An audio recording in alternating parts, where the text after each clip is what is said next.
نحمده ونصلي على رسوله الكريم أما بعد فأعوذ بالله من الشيطان الرجيم بسم الله الرحمن الرحيم رب اشرح لي صدري ويسر لي أمري واحلل عقدة من لساني يفقه قولي ربي زدني علما اللهم فقهنا في الدين آمين. السلام علیکم ورحمۃ اللہ وبرکاتہ. وعلیکم السلام ورحمۃ اللہ وبرکاتہ۔ الحمدللہ اللہ تبارک و تعالیٰ کی توفیق سے ہم دورہ قرآن کے 2 پارے مکمل کر چکے ہیں. آج انشاءاللہ تعالیٰ ہم اپنے اس کلاس کا آغاز تیسرے پارے سے کریں گے.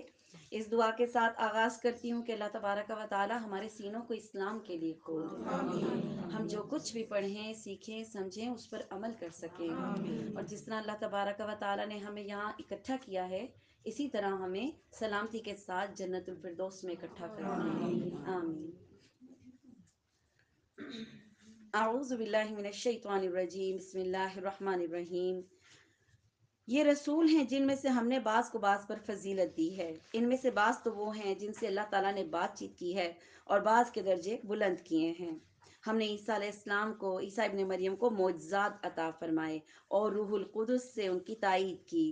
اگر اللہ تعالیٰ چاہتا تو ان کے بعد والے اپنے پاس دلیلیں آ جانے کے بعد ہرگز آپس میں لڑائی نہ کرتے، لیکن ان لوگوں نے اختلاف کیا اور ان میں سے تو پھر بعض مومن ہو گئے اور بعض کافر ہو گئے.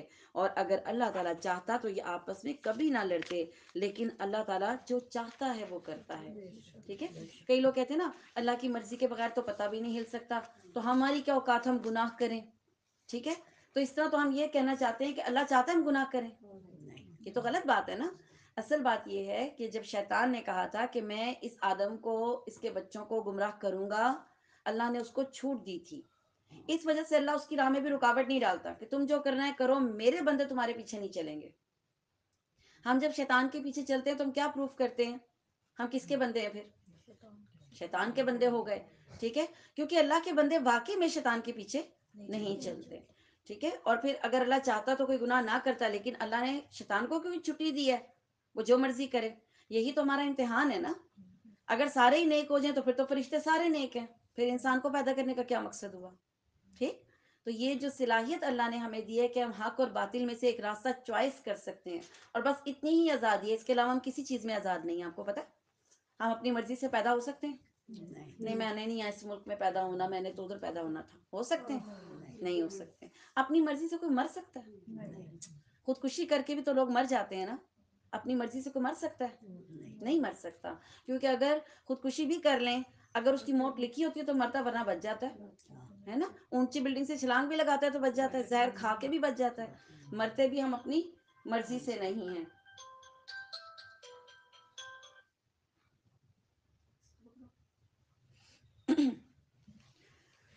تو یہ جو اللہ تعالیٰ نے کہا کہ اللہ جو چاہتا ہے وہ کرتا ہے، ہم اللہ سے پوچھ نہیں سکتے کہ اللہ تعالیٰ آپ نے کیوں چھوٹ دی، کیوں آزادی دی ہمیں نہ دیتے تاکہ ہم جہنم میں نہ جاتے. ٹھیک ہے. تو ٹاسک بھی یہی ہے کہ آپ نے جنت اور جہنم میں سے ایک راستے کو چننا ہے، اور جو آپ چنیں گے اللہ اس میں رکاوٹ نہیں ڈالے گا. آپ کی چوائس ہے. ٹھیک ہے.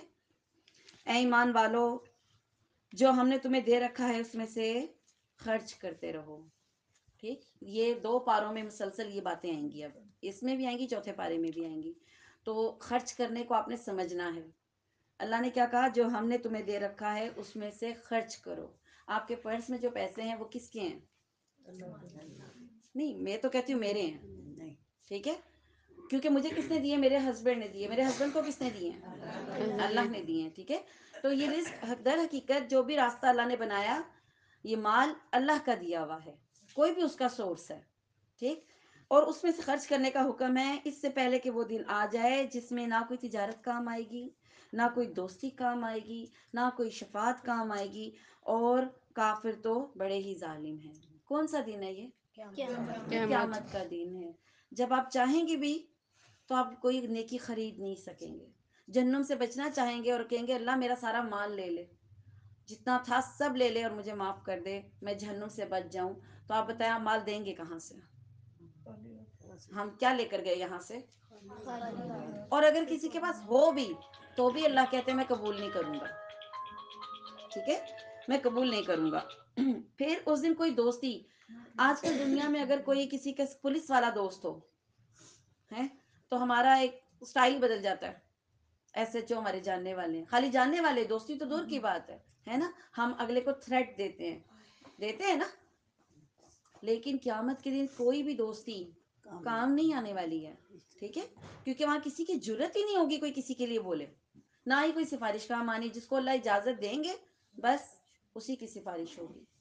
تو ایک لمحے کے لیے سوچے, کیا میں ان میں شامل ہوں گی جس کی سفارش ہوگی؟ کیا میری کوئی سفارش کرے گا میں بچ جاؤں گی؟ اپنے بارے میں سوچیں. ہاں ایک چیز کی شیورٹی ہے کہ آپ کی سفارش وہ تو ضرور کرے گا. وہ کون ہے پتا آپ کو؟ وہ بھی کریں گے, وہ تو جہنم سے نکالنے کے لیے کریں گے نا. اس سے پہلے ایک سفارش ہوگی بڑی پیاری. وہ سفارش ہوگی اس قرآن کی, ٹھیک ہے. یہ قرآن اور یہ ہمارا روزہ, یہ قیامت کے دن اللہ کے سامنے آ جائیں گے اور اللہ سے ہماری سفارش کریں گے کہ اللہ تعالیٰ آپ اس کو معاف کر دو. اور ایک حدیث میں آتا ہے جھگڑا کریں گے, کیونکہ گناہ بھی تو ہم نے کیے نا اتنے سارے, تو وہ اللہ کے سامنے ضد کریں گے, نہیں اللہ اس کو معاف کر دے. قرآن پاک کے بارے میں آتا ہے, اللہ کے رسول صلی اللہ علیہ وسلم نے فرمایا کہ قرآن پاک قیامت کے دن انسان کی شکل میں آئے گا. انسان کی شکل میں آئے گا اور اللہ سے کہے گا, اللہ اس سے کہے گا کہ بتاؤ تم کیا چاہتے ہو. سفارش کرنے آئے گا نا, تو اللہ تعالیٰ کہے گا کہ وہ قرآن پاک کہے گا, اے اللہ یہ جو مجھے پڑھتا تھا نا, میں چاہتا ہوں کہ آپ اس کو نا عزت کا لباس پہنائیں. یہ قرآن کہے گا, یہ جو آپ کے ہاتھوں میں اس وقت, یہ کہے گا اللہ اس کو عزت کا لباس پہنائیں, اس کو عزت کا تاج پہنا دیں. اللہ تعالیٰ فرشتوں کو حکم دیں گے, اس بندے کو عزت کا لباس بھی پہناؤ, اس کو عزت کا تاج اس کے سر پہ رکھ دو. کتنی خوشی ہوگی نا. دعا کریں اللہ ہمیں ان میں کھڑا کر دے. پھر اللہ کہے گا اور کچھ, اللہ پھر اس قرآن سے پوچھے گا اور کچھ. قرآن کہے گا اللہ تعالیٰ اس کو ایک اور لباس دیں, ایک اور دیں, ایک اور تاج دیں اس کو. جیسے آپ سوٹ کے اوپر گاؤن شیروانی ایک اور پہن لیتے ہیں نا, کوئی اور چیز بھی پہن لیتے ہیں. اللہ تعالیٰ فرشتوں کو حکم دے گا ایک اور لباس پہناؤ. اللہ تعالیٰ قرآن کی بات کو رد نہیں کرے گا, اللہ کہے گا ایک اور پہناؤ, ایک اور تاج اس کے سر پہ رکھا جائے گا. پھر اللہ قرآن سے پوچھے گا اور کچھ. قرآن کہے گا اللہ اس بندے سے راضی ہو جا, اس بندے سے راضی ہو جا. اللہ تعالیٰ راضی ہو جائے گا. ہاں دعا کریں اللہ ہمیں ان میں شامل کریں. یہ اصل سفارش ہے جو آپ کے ہاتھوں میں, جس کا آپ کو پتہ نہیں ہے, ٹھیک ہے. جو نبی کریم صلی اللہ علیہ وسلم سفارش کریں گے نا, وہ جہنم سے نکالنے کے لیے کریں گے. یہ تو پہلے ہوگی, یہ تو جہنم میں نہیں جانے دے رہا آپ کو. بات سمجھ آ رہی ہے؟ تو پہلے والے راستے کو پکڑے نا. اللہ ہمیں ان میں کرے جن کو بغیر حساب کتاب کے اللہ جنت میں لے جائے. ہاں ایسی دعا مانگا کریں. یہ ہمیں سفارش کی ایک جو کانسیپٹ نے نا ہمارے سے نیکیاں چھین لی ہیں ہماری. ہم یہ سوچتے ہیں ہماری سفارش نہیں ہے کہ ہم غلط کام کرتے ہیں اس میں, اور ایسے سفارش ہوگی بھی نہیں, یہ بھی میں آپ کو بتا دوں. کیونکہ بنی اسرائیل کا بھی آپ آگے مزید پڑھیں گے, وہ کہتے تھے ہم انبیاء کے بیٹے ہیں, انبیاء ہمارے بڑے تھے, اور پھر کبھی کہتے ہیں ہم اللہ کے بیٹے ہیں, تو ہمیں جہنم کی آگ نہیں چھوئے گی, ہماری سفارش کر دیں گے ہمارے انبیاء. عیسائیوں کا کیا عقیدہ ہے؟ عیسائیوں کا بھی یہی عقیدہ ہے. وہ کہتے ہیں عیسی علیہ السلام ہمارے گناہوں کی وجہ سے سولی چڑھ گئے, اب ہم جو بھی کریں وہ ہمیں بچا لیں گے. ٹھیک ہے, ایسا نہیں ہوگا. عیسی علیہ السلام مشرکوں کو نہیں بچائیں گے. اچھا اللہ کے رسول بچا لیں گے مشرکوں کو؟ نہیں بچائیں گے. ٹھیک ہے, تو اللہ تعالیٰ سے یہ دعا کرے اللہ ہمیں شرک سے پاک رکھے, اللہ تعالیٰ ہمیں توحید پہ رکھے, اور قرآن کے ساتھ جڑیں گے تو یہ راستے کھل جائیں گے. ٹھیک ہے. اللہ تعالیٰ ہی معبود برحق ہے, جس کے سوا کوئی معبود نہیں, جو زندہ ہے اور سب کا تھامنے والا ہے, جسے نہ اونگ آئے نہ کبھی نیند آئے. اس کی ملکیت میں زمین و آسمان کی تمام چیزیں ہیں. کون ہے جو اس کی اجازت کے بغیر اس کے سامنے شفاعت کر سکے؟ کون ہے؟ کوئی بول سکتا ہے؟ یہ جو میدان حشر میں نا پن ڈراپ سائلنس ہوگی, پن ڈراپ کو سوئی بھی گرے تو آواز آ جائے, اتنی خاموشی ہوگی, حالانکہ پوری دنیا کے لوگ وہاں اکٹھے ہوں گے, پھر بھی شور نہیں ہوگا. ٹھیک ہے, کسی کی ضرورت ہی نہیں ہوگی, اور وہ صرف اپنے دل میں بول رہے ہوں گے اے اللہ آج میں بچ جاؤں, اے اللہ. اور وہ بھی سرگوشی نما آواز ہوگی, زور زور سے کوئی نہیں بولے گا وہاں پہ, ضرورت ہی نہیں ہوگی کسی کی. تو کس کی ضرورت ہے اللہ کے سامنے سفارش کرے اس کی اجازت کے بغیر؟ وہ جانتا ہے جو اس کے سامنے ہے, جو ان کے پیچھے ہے, اس کے علم میں ہر چیز ہے, ہر جو اس کے علم میں ہے, اور کسی چیز کا وہ احاطہ نہیں کر سکتے مگر جتنا وہ چاہے. ہم اتنا ہی کسی چیز کو جانتے ہیں جتنا اللہ چاہتا ہے, ہر چیز ہمیں بھی نہیں پتہ چل سکتی. ٹھیک ہے, اس کی کرسی کی وسعت نے زمین و آسمان کو گھیر رکھا ہے، اور اللہ تعالیٰ ان کی حفاظت سے نہ تو تھکتا ہے اور نہ ہی اکتاتا ہے۔ ہم؟ اکتانا اور تھکنا دو الگ الگ چیزیں ہیں نا۔ تھکتے آپ فزیکل ہیں، لیکن آپ بار بار تھکتے بھی اور پھر وہ کام کرتے جائیں تو پھر آپ اکتا بھی جاتے ہیں کہ کیا ٹینشن ہے نا، کسی کام سے آپ چڑ جاتے ہیں جس میں۔ تو اللہ نہ تو تھکتا ہے اور نہ ہی اکتاتا ہے، وہ تو بہت ہی بلند اور بہت ہی بڑا ہے۔ دین کے بارے میں کوئی زبردستی نہیں۔ اکثر یہ جملہ آپ سنتے ہیں، لا اکراہ فی الدین، لا اکراہ فی پردہ کرو، ایویں مجھے پیچھے پڑی، لا اکراہ فی الدین، ہے نا؟ سنا ہے کبھی جملہ یہ؟ ویسے لا اکراہ فی الدین سنا آپ نے؟ اکثر کس جگہ پہ ہم استعمال کرتے ہیں اسے؟ آپ بہنوں کو نماز کا کہ نا، بہن بھائی آپس میں لڑتے ہیں، ان کو بھی یہ بات یاد ہوتی ہے، نماز پڑھو نماز پڑھو، پیچھے پڑ گئے، لا اکراہ فی الدین، دین میں کوئی جبر نہیں ہے۔ تو اس آیت کو مکمل پڑھیں تو پتہ چلے گا یہ مسلمانوں کے لیے ہے ہی نہیں ہے، یہ کافروں کے لیے۔ کافروں کو آپ زبردستی پکڑ کے اسلام کے اوپر نہیں لا سکتے، دین میں کوئی جبر نہیں ہے۔ لیکن اگر آپ کا 10-11 سال کا لڑکا نماز نہیں پڑھتا تو کیا کریں گے؟ کیا کریں گے؟ سختی کریں گے نا۔ اس وقت آپ یہ نہیں کہیں گے دین میں کوئی جبر نہیں ہے، میرا بچہ جاتا ہے جہنم میں جائے، مجھے کیا پرواہ ہے۔ نہیں، اگر کوئی چوری کرے گا تو کیا کیا جائے گا؟ نہیں، اگر کوئی چور پکڑا جاتا ہے تو کیا کرنا ہے؟ اس کے ہاتھ کاٹیں گے، ٹھیک ہے؟ یہ جبر ہے نا، ٹھیک۔ اگر کوئی زنا کرتا ہے اس کی کیا سزا ہے؟ اگر شادی شدہ ہے تو سنسار کریں گے، اگر کوارا ہے تو 100 کوڑے پڑیں گے اور جلا وطن کر دیں گے اس کو۔ تو یہ جو آیت ہے یہ اپنے اوپر کبھی فٹ نہ کریں، یہ کافروں مشرکوں کے لیے، ٹھیک۔ آگے آیت کو ہم کمپلیٹ پڑھیں گے تو آپ کو پتہ چلے گا دین کے بارے میں کوئی زبردستی نہیں ہے، ہدایت اور گمراہی کے راستے روشن ہو چکے ہیں، ٹھیک۔ اس لیے جو شخص اللہ تعالیٰ کے سوا دوسرے معبودوں کا انکار کر کے اللہ پر ایمان لائے، اس نے مضبوط کڑے کو تھام لیا جو کبھی نہیں ٹوٹے گا۔ اللہ تعالیٰ سننے والا اور جاننے والا ہے۔ ایمان والوں کا کارساز اللہ تعالیٰ خود ہے، وہ انہیں اندھیروں سے نکال کر روشنی کی طرف لے آتا ہے۔ آپ کو روشنی اچھی لگتی ہے نا؟ ہاں، اندھیرے ہوتے ہیں جہالت کے اندھیرے، غصے والی باتیں، جذبات میں آنا، ہر وقت رونا۔ روتے کہاں بیٹھ کے ہیں بتائیں مجھے؟ روشنیوں میں روتے ہیں کہ اندھیروں میں روتے ہیں جا کے؟ اداسی کدھر ہوتی ہے؟ شادی حالوں میں لائٹ ہوتی ہے کہ نہیں ہوتی ہے؟ کیونکہ وہاں خوشی ہوتی ہے نا۔ تو اللہ تعالیٰ انسانوں کو اندھیروں سے نکالتا ہے، جہالت کے، جذبات کے، غموں کے، شرک کے، کہاں لے جاتا ہے؟ روشنیوں میں لے جاتا ہے۔ اور کافروں کے جو دوست ہیں وہ شیاطین ہیں۔ آپ کو پتہ ہے جو شیطانوں کی باتوں پہ عمل کرتے ہیں نا، وہ شیطانوں کے دوست ہوتے ہیں، ٹھیک ہے۔ شیطانوں کے دوست ہیں، وہ انہیں روشنی سے نکال کر واپس اندھیرے میں لے جاتے ہیں۔ یہ شیطان بدلہ لیتا ہے ہم سے۔ آپ شیطان کی باتوں پہ عمل کریں نا، وہ پھر بھی آپ کا دوست نہیں بنتا۔ آپ کو پتہ ہے اگر کوئی قاتل ہے، کلر ہے، وہ پیسے لے کے قتل کرتا ہے تو اس کے بدلے میں جو اس سے کام کرواتا ہے وہ اس کو کیا دیتا ہے؟ پیسے دیتا ہے، کچھ فائدہ تو ہوتا ہے نا اس کو۔ لیکن شیطان کے پیچھے جب آپ چلتے ہیں نا تو وہ آپ کو فائدہ بھی نہیں دیتا، اس کی بات ماننے کے باوجود وہ آپ کو اذیت دیتا ہے۔ بات سمجھ آ رہی ہے؟ وہ کبھی بھی آپ کا دوست نہیں ہے، کبھی بھی دوست نہیں ہے آپ کا۔ آپ اس کے پیچھے چل بھی رہے ہیں نا، وہ پھر بھی آپ کو تنگ کر رہا ہے، وہ پھر بھی اذیت دے رہا ہے، مزید آپ سے غلط کام کروا رہا ہے، ٹھیک۔ وہ کیا کرتے ہیں آپ دیکھیں نا، یہ بھی کتنی تکلیف کی بات ہے کہ آپ شیطانوں کو دوست بنا رہے ہیں اور وہ کیا کر رہا ہے؟ آپ کسی کے دوست ہوں، آپ کو کھانا کھلائے گا، دعوت کرے گا، وہ آپ کو دوستی میں کیا کرے؟ روشنی سے نکال کے نا ہاتھ پکڑ کے دوبارہ اندھیرے میں گھسیٹ رہا ہے۔ آپ کو اچھا لگے گا روشنی سے نکل کے دوبارہ اندھیرے میں جائیں؟ تو پھر سمجھیں شیطان ہمارے ساتھ کیا ڈیل کر رہا ہے، ہمیں کیا کرنے کو کہہ رہا ہے، دوبارہ اندھیروں میں گھسیٹ رہا ہے، ٹھیک۔ یہ لوگ ہیں جہنمی ہیں اور اس میں ہمیشہ پڑے رہیں گے۔ ہاں، کسی کو اگر یہ سوچ آتی ہے کہ میں کافروں کے راستے پہ چل کر جنت میں کبھی نہ کبھی چلا جاؤں گا، تو ایسا نہیں ہے۔ شرک اور کفر کے راستوں پہ چلنے والے ہمیشہ جہنم میں رہیں گے، ٹھیک ہے۔ کیا تو نے اسے نہیں دیکھا جو سلطنت پا کر ابراہیم علیہ السلام سے اس کے رب کے بارے میں جھگڑ رہا تھا؟ کون تھا یہ پتہ ہے آپ کو؟ نمرود۔ وہ جھگڑ رہا تھا جب ابراہیم علیہ السلام نے کہا میرا رب تو وہ ہے جو زندگی دیتا ہے مارتا ہے، تو وہ کہنے لگا میں بھی زندگی دیتا ہوں اور میں بھی مار سکتا ہوں۔ اس نے کیا کیا تھا؟ ہاں، ایک قیدی تھا عمر، جس کو اس نے قیدی تھا عمر قید کا، سزائے موت کا، اس کو لا کر آزاد کر دیا تھا اور اپنے ایک اچھے سے وزیر کو قتل کر کے کہا دیکھو میں یہ کر سکتا ہوں۔ تو ابراہیم علیہ السلام نے کہا نہیں، میرا رب سورج مشرق سے نکالتا ہے، تم مغرب سے نکال کے دکھاؤ۔ اور بس یہ دلیل وہ خاموش ہو گئے، یہ نہیں مانا وہ. لیکن اس کے باوجود اس نمرود نے ابراہیم علیہ السلام پر بغاوت کا مقدمہ چلا دیا اور کہا، اس وقت باغی جو ہوتا تھا اس کو سزا دیتی تھی، اس کو آگ میں جلا دیتے تھے. تو اس نے یہ حکم جاری کیا کہ ان کو آگ میں جلا دو. پھر کیا ہوا تھا وہ تو سب کو پتا ہے.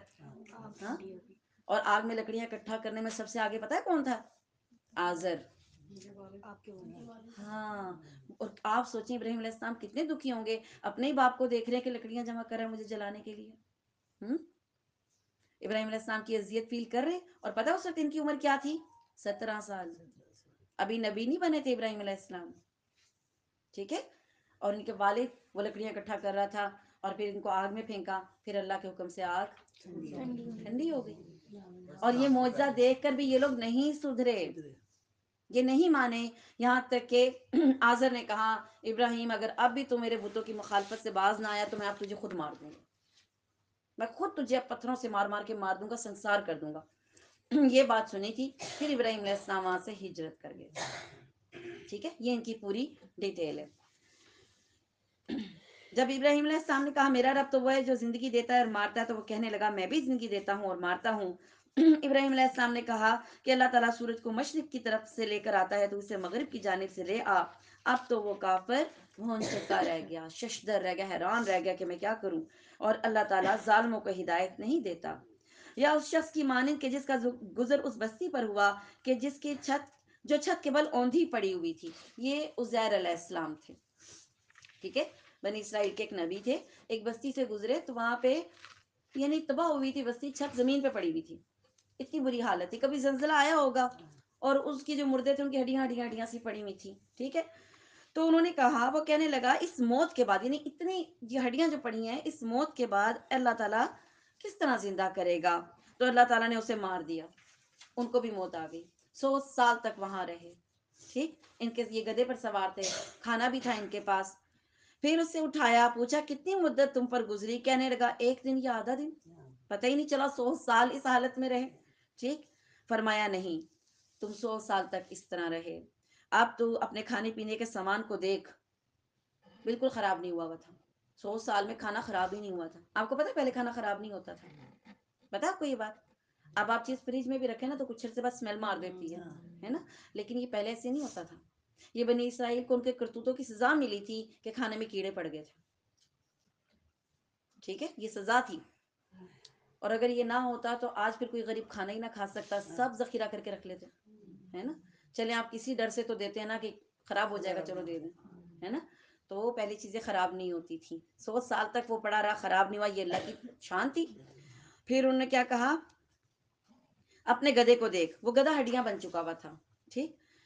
ہم تجھے لوگوں کے لیے ایک نشانی بناتے ہیں، تو دیکھ کہ ہم ہڈیوں کو کس طرح اٹھاتے ہیں، پھر ان پر گوشت چڑھاتے ہیں. پھر جب یہ سب ظاہر ہو چکا تو کہنے لگا میں جانتا ہوں کہ اللہ تعالیٰ ہر چیز پر قادر ہے. اللہ سب کچھ کر سکتا ہے. ٹھیک ہے، اللہ سب کچھ کر سکتا ہے. اور جب ابراہیم علیہ السلام نے کہا اے میرے پروردگار مجھے دکھا تو مردوں کو کس طرح زندہ کرے گا. جناب باری تعالیٰ نے فرمایا کیا تمہیں یقین نہیں، کیا تمہارا ایمان نہیں؟ جواب دیا ایمان تو ہے لیکن میرے دل میں تسکین ہو جائے گی. فرمایا 4 پرندے لو. ان کو یعنی اب یہ بتایا گیا تھا کہ ان 4 پرندوں کو انہوں نے لیا، ان کو سدھایا. یہ جب آواز دیتے تھے تو یہ پرندے ان کے پاس آ جاتے تھے. ٹھیک ہے. پھر کہا کہ اب ان کو ذبح کر دو. ذبح کر کے ان کی بوٹیاں ملا دو. پھر 4 چٹانوں پہ الگ الگ جگہوں پہ رکھ دو. پھر ان کو آواز دو. پھر کیا ہوا، ان کی آنکھوں کے سامنے وہ گوشت کے ٹکڑے ملے اور وہ 4 الگ الگ پرندے بن گئے. اللہ کی شان ہے. وہی بات ہے، اللہ کر سکتا ہے. ٹھیک. جو لوگ اپنا مال اللہ کی راہ میں خرچ کرتے ہیں ان کی مثال اس دانے جیسی ہے جس میں 7 بالیاں نکلیں، ہر بالی میں 100 دانے ہوں. اللہ تعالیٰ جسے چاہے بڑھا چڑھا کر دیتا ہے. 700 تک ذکر ہے، 700 سے اوپر کا ذکر نہیں ہے. ثواب اس سے بڑے بھی ہیں. ایک نیکی کہ آپ کو فرض کریں، میں آپ کو ایک مثال دیتی ہوں کہ اگر آپ یہ کام کریں تو میں آپ کو 10 روپے دوں گی. چھوٹا سا کام ہے، آپ خوش ہو جائیں گے. میں کہتی ہوں نہیں، آپ کو 20 روپے ملیں گے اگر آپ یہ کام اس طرح کرتی ہیں تو. ٹھیک ہے. پھر آپ کیا ہوں گی؟ اور زیادہ خوش ہو جائیں گے. اگر میں کہوں اگر تم یہ کام میرے طریقے سے کرو جیسے میں کہتی ہوں بالکل وہی طریقہ ہو تو میں آپ کو 700 روپے دوں گی، تو مزید خوش ہو جائیں. آپ نیکیوں کو روپے سمجھ لیں نا، ٹھیک ہے، تو کتنی خوشی ہوتی ہے ایک دم 700 روپے آ جائے. تو یہ نیکیاں ہیں، قیمت ان کی کوئی بھی نہیں ہے. 700 روپے ان کی قیمت نہیں ہے، بہت زیادہ ہے. اس کے باوجود کچھ لوگوں کے اجر اللہ نے چھپا کر رکھے، وہ 700 سے اوپر ہیں. وہ کون ہے؟ روزے کا اور صبر کرنے والوں کا. ان کا اجر اللہ نے نہیں بتایا کتنا دوں گا، 700 سے اوپر ہی ہے. خوش ہو جائیں، کوئی مسئلہ نہیں ہے. جن کے روزے ہیں اچھے طریقے سے رکھتے ہیں، انشاءاللہ بہت سارا اجر ہے. ٹھیک ہے، اور وہ اجر ایسا ہوگا جب قیامت کے دن ملے گا نا تو بندہ خوش ہو جائے گا، خوش ہو جائے گا. ٹھیک ہے، اللہ تعالیٰ کشادگی والا اور علم والا ہے. جو لوگ اپنا مال اللہ کی راہ میں خرچ کرتے ہیں، اب خرچ کرنے کے بعد کیا کرنا ہے؟ خرچ تو ہم کر دیتے ہیں. اب دیکھیں، میں نے کسی کو پیسے دیے، خود دیے، مجھے پتا ہے اس کے حالات ٹھیک نہیں، اس نے مانگے بھی نہیں ہیں. 10 دن بعد وہ کوئی ایسی بات کرتی ہے، مجھے پتا چلتی ہے کہ اس نے میرے خلاف بات کی ہے. اب میں کیا کہتی ہوں؟ میں کہتی ہوں اس کو شرم ہی نہیں ہے، اس کو شرم ہی نہیں. ابھی 10 دن پہلے تو میں نے اس کی مدد کی ہے، اس نے مانگے بھی نہیں تھے، میں نے اس کو دے دیے، اور یہ میرے آگے نظریں اٹھا رہی ہے. ہم کیا چاہتے ہیں جس کو ہم دیں وہ ہمارے آگے بچھ جائے. ہاں، دن رات اللہ کا کھاتے ہیں، دن رات اللہ کے احسانوں کے نیچے کبھی جھکتے نہیں. ہماری تو خود یہ کیفیت ہے کہ ہم اللہ کے آگے نہیں جھکتے ہیں. لیکن میں نے اگر کسی کو 10,000 روپے دے دیا، ہاں، تو میں چاہتی ہوں وہ دوبارہ نظر نہ اٹھائے، وہ میرے سامنے بھیگی بلی بنے، میری تعریفیں کرے، لوگوں کو جا جا کے بتائے یہ باجی بڑی اچھی مجھے پیسے دیتی ہیں، ہے نا. کیسے ہمارے دل خوش ہو جاتے ہیں. نہیں، جب نیکی کی ہے، یہ نیکی آپ کی ضائع ہو گئی ہے. ٹھیک، چاہے آپ نے اس کو کہی یہ بات، یا خود کو کہی، یا گھر میں کسی کو کہی، ٹھیک ہے، اللہ نے نوٹ کر لی ہے. پھر احسان جتانا، بار بار اس کو ٹیز کرنا. ٹیز کرنا یہ ہوتا ہے، آپ کسی کو کوئی چیز دیں اور کہیں کبھی خواب میں بھی نہیں دیکھی ہوگی تم نے ایسی چیز، یہ برانڈیڈ ہے، تمہاری اوقات نہیں ہے، لیکن چلو میں تمہیں دے دیتی ہوں. یہ ہے ایذا دینا. ٹھیک، ایسی نیکی کا فائدہ آپ کو لگتا ہے؟ اگر آپ کو کوئی ایسی چیز ہے آپ لیں گے. ایک بات اور یاد رکھیں، ہم جو اللہ کی راہ میں صدقہ دیتے ہیں، یہ صدقہ ہی ہوتا ہے نا، صدقہ دیتے ہیں. اللہ تعالیٰ کیا کہتے ہیں؟ یہ صدقہ، اللہ کے رسول صلی اللہ علیہ وسلم نے فرمایا، اس بندے کے ہاتھ میں جانے سے پہلے اللہ کے ہاتھ میں چلا جاتا ہے. آپ نے جو صدقہ دیا نا، وہ پہلے اس بندے کے ہاتھ میں نہیں جاتا، وہ پہلے اللہ کے پاس جاتا ہے. ہاں، پھر اللہ اس کو پالتا ہے، جیسے آپ اپنے کسی بچڑے کو پالتے ہیں. ہاں، ایک انسان کا بچہ پالنا مشکل ہے نا. سردی گرمی سے بچاتے ہیں، بھوک پیاس دیکھتے ہیں اس کی، ہر چیز سے. لیکن اگر ایک بچڑا ہے، اس کو کیسے پالتے ہیں؟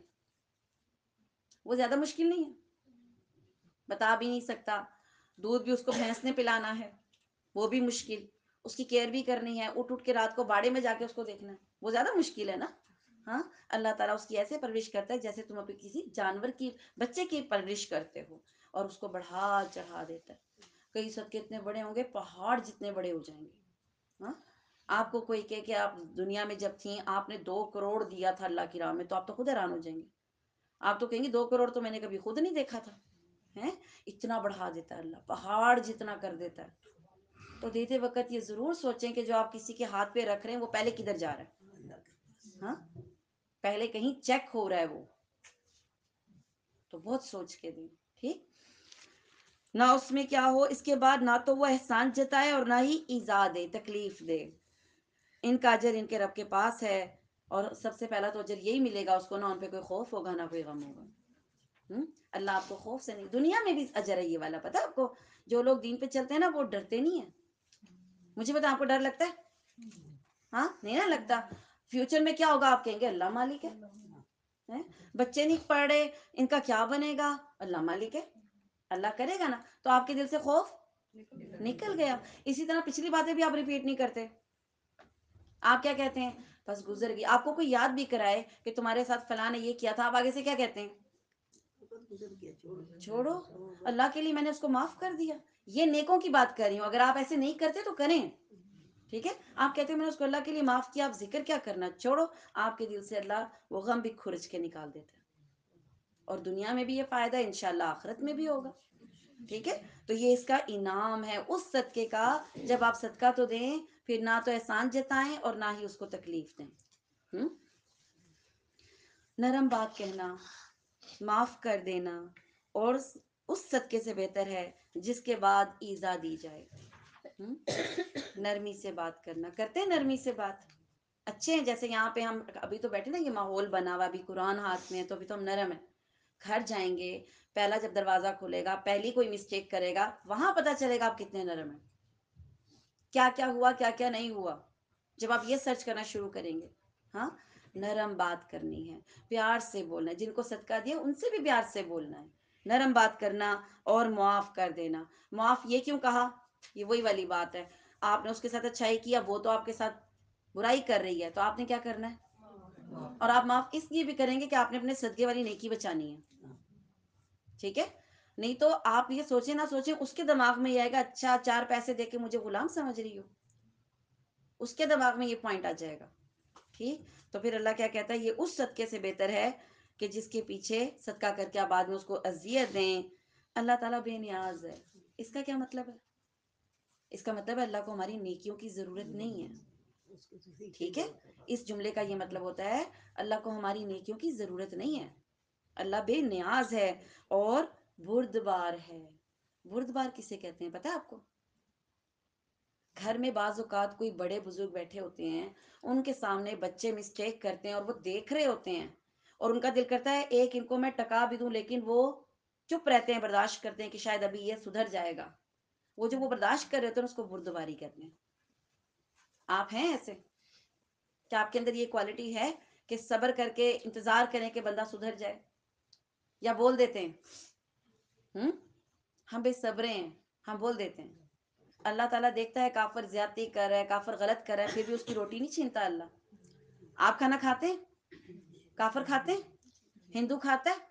اللہ کسی کو نہیں، حالانکہ ہندو تو اللہ کو مان ہی نہیں رہے ہیں، پھر بھی کھانا کھا رہے ہیں. کھانا ان کو بت دیتا ہے. کون دیتا ہے؟ اللہ تو پھر اللہ بردبار ہے. ہماری خطائیں دیکھ کے بھی آپ ہو نا اپنے بچے کا سب سے پہلے کھانا بند کرتے ہیں نا، آج تم نے میری بات نہیں ملی، آج کھانا نہیں ملے گا. اللہ نے کبھی کہا ایسے؟ کبھی بھوکے سوئے ہوں؟ کبھی بھی ایسا نہیں ہوتا. اے ایمان والو، اپنی خیرات کو احسان جتا کر اور ایذا پہنچا کر برباد نہ کرو. پھر وہی بات آ رہی ہے، کیونکہ یہ اتنی اہم بات ہے اور انسانوں کے رویوں سے ریلیٹڈ ہے، اس لیے اللہ بار بار کہہ رہے ہیں. ٹھیک؟ اس سے برباد نہ کرو. جس طرح وہ شخص جو اپنا مال لوگوں کو دکھاوے کے لیے خرچ کرے اور نہ اللہ تعالیٰ پر ایمان رکھے، نہ قیامت پر اس کا کوئی ایمان ہو، اس کی مثال ایسی ہے جیسے صاف پتھر کی جس پر تھوڑی سی مٹی ہو، پھر اس میں زوردار میںہ برسے اور وہ بالکل ہی صاف اور سخت اسی طرح چھوڑ جائے. اب میں آپ کو اس کی مثال دیتی ہوں. آپ کے گھر میں کوئی ماربل کا ٹکڑا ہو، آپ کے یہاں جس پہ پودا لگا لیتے ہیں، لگے گا؟ چلے تھوڑی سی مٹی ڈال دیتے ہیں اس کے اوپر، ماربل ہے نیچے، اوپر مٹی رکھی، اس کے اوپر تھوڑا سا پودا لگا دیں، تھوڑی دیر کے لیے تو لگ جائے گا نا، کیونکہ آپ نے مٹی رکھی ہے. ہاں، اب اس کو آپ باہر سین میں رکھتے ہیں اور بارش ہو جاتی ہے، تو وہ کدھر گئی؟ وہ دوبارہ پہلے کے جیسا ہو گیا. جو شخص اللہ پر ایمان نہیں رکھتا، آخرت پر ایمان نہیں رکھتا، اس کی نیکی ایسی ہی وینش ہو جاتی ہے. ٹھیک؟ ان ریاکاروں کو اپنی کمائی میں سے کوئی چیز ہاتھ نہیں لگتی اور اللہ تعالیٰ کافروں کی قوم کو سیدھی راہ نہیں دکھاتا. ریاکاری کا بہت خطرناک انجام ہے.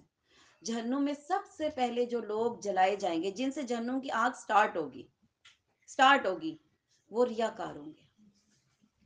ٹھیک ہے؟ نیک ہوں گے لیکن لوگوں کو دکھانے کے لیے نیک ہوں گے. ایک شخص آئے گا، اللہ تعالیٰ اس سے قیامت کے دن پوچھیں گے، تمہیں میں نے صحت دی تھی، اسٹرانگ تھے، میرے لیے کیا کر کے آئے ہو؟ وہ کہے گا اللہ تعالیٰ میں شہید ہوا آپ کی راہ میں.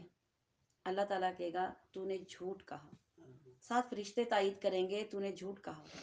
اللہ کہیں گے تو چاہتا تھا لوگ تجھے بہادر کہیں، شہید کہیں، تو وہ تو دنیا میں لوگوں نے تجھے کہہ دیا. آج میرے پاس تیرے لیے کچھ بھی نہیں ہے، کوئی اجر نہیں ہے. اور اللہ فرشتوں کو حکم دے گا، فرشتے آئیں گے، اس بندے کو دھکا دیں گے. جہنم ایسی چیز نہیں ہے جہاں کوئی چل کر جائے گا، کوئی بھی چل کر نہیں جانے والا وہاں پہ. گھسیٹے ہی جائیں گے، کوئی چل کر نہیں جانے والا وہاں پہ. اس کو دھکا دیں گے، وہ منہ کے بل گرے گا، اس کو پیروں سے پکڑیں گے، منہ کے بل گھسیٹتے ہوئے جہنم میں ڈال دیں گے. اب بتائیں جہنم میں پہلے کیا جا رہا ہے؟ پھر سر جا رہا ہے، پہلے منہ جا رہا ہے اس کا، کیونکہ فرشتوں نے ٹانگوں سے پکڑا ہے نا، تو پہلے کیا جا رہا ہے؟ سر جا رہا ہے. پھر دوسرا بندہ آئے گا، اللہ کہے گا میں نے تجھے دماغ دیا تھا، ذہانت دی تھی، حافظہ دیا تھا، کیا کر کے آئے ہو؟ اللہ تیرا قرآن یاد کیا؟ نہیں، تو نے جھوٹ کہا. فرشتے کہیں گے تو نے جھوٹ کہا، اللہ کی تائید کریں گے. وہ کہے گا تو نے چاہا کہ لوگ تیری واہ واہ کریں، تجھے حافظ قرآن کہیں، تجھے قاری کہیں، تیری تعریف کریں، تو سو ہو چکی وہ تو تجھے دنیا میں کہہ دیا، لہٰذا آج میرے پاس تیرے لیے کوئی اجر نہیں ہے. اس کے ساتھ بھی وہی سلوک کیا جائے گا جو پہلے والے کے ساتھ کیا گیا. تیسرا بندہ آئے گا، اس کو اللہ کہے گا تجھے میں نے بہت سا مال دیا تھا، بہت سا مال دیا تھا، کیا کیا؟ اللہ میں نے صدقہ خیرات کیا، میں نے لوگوں میں بانٹا.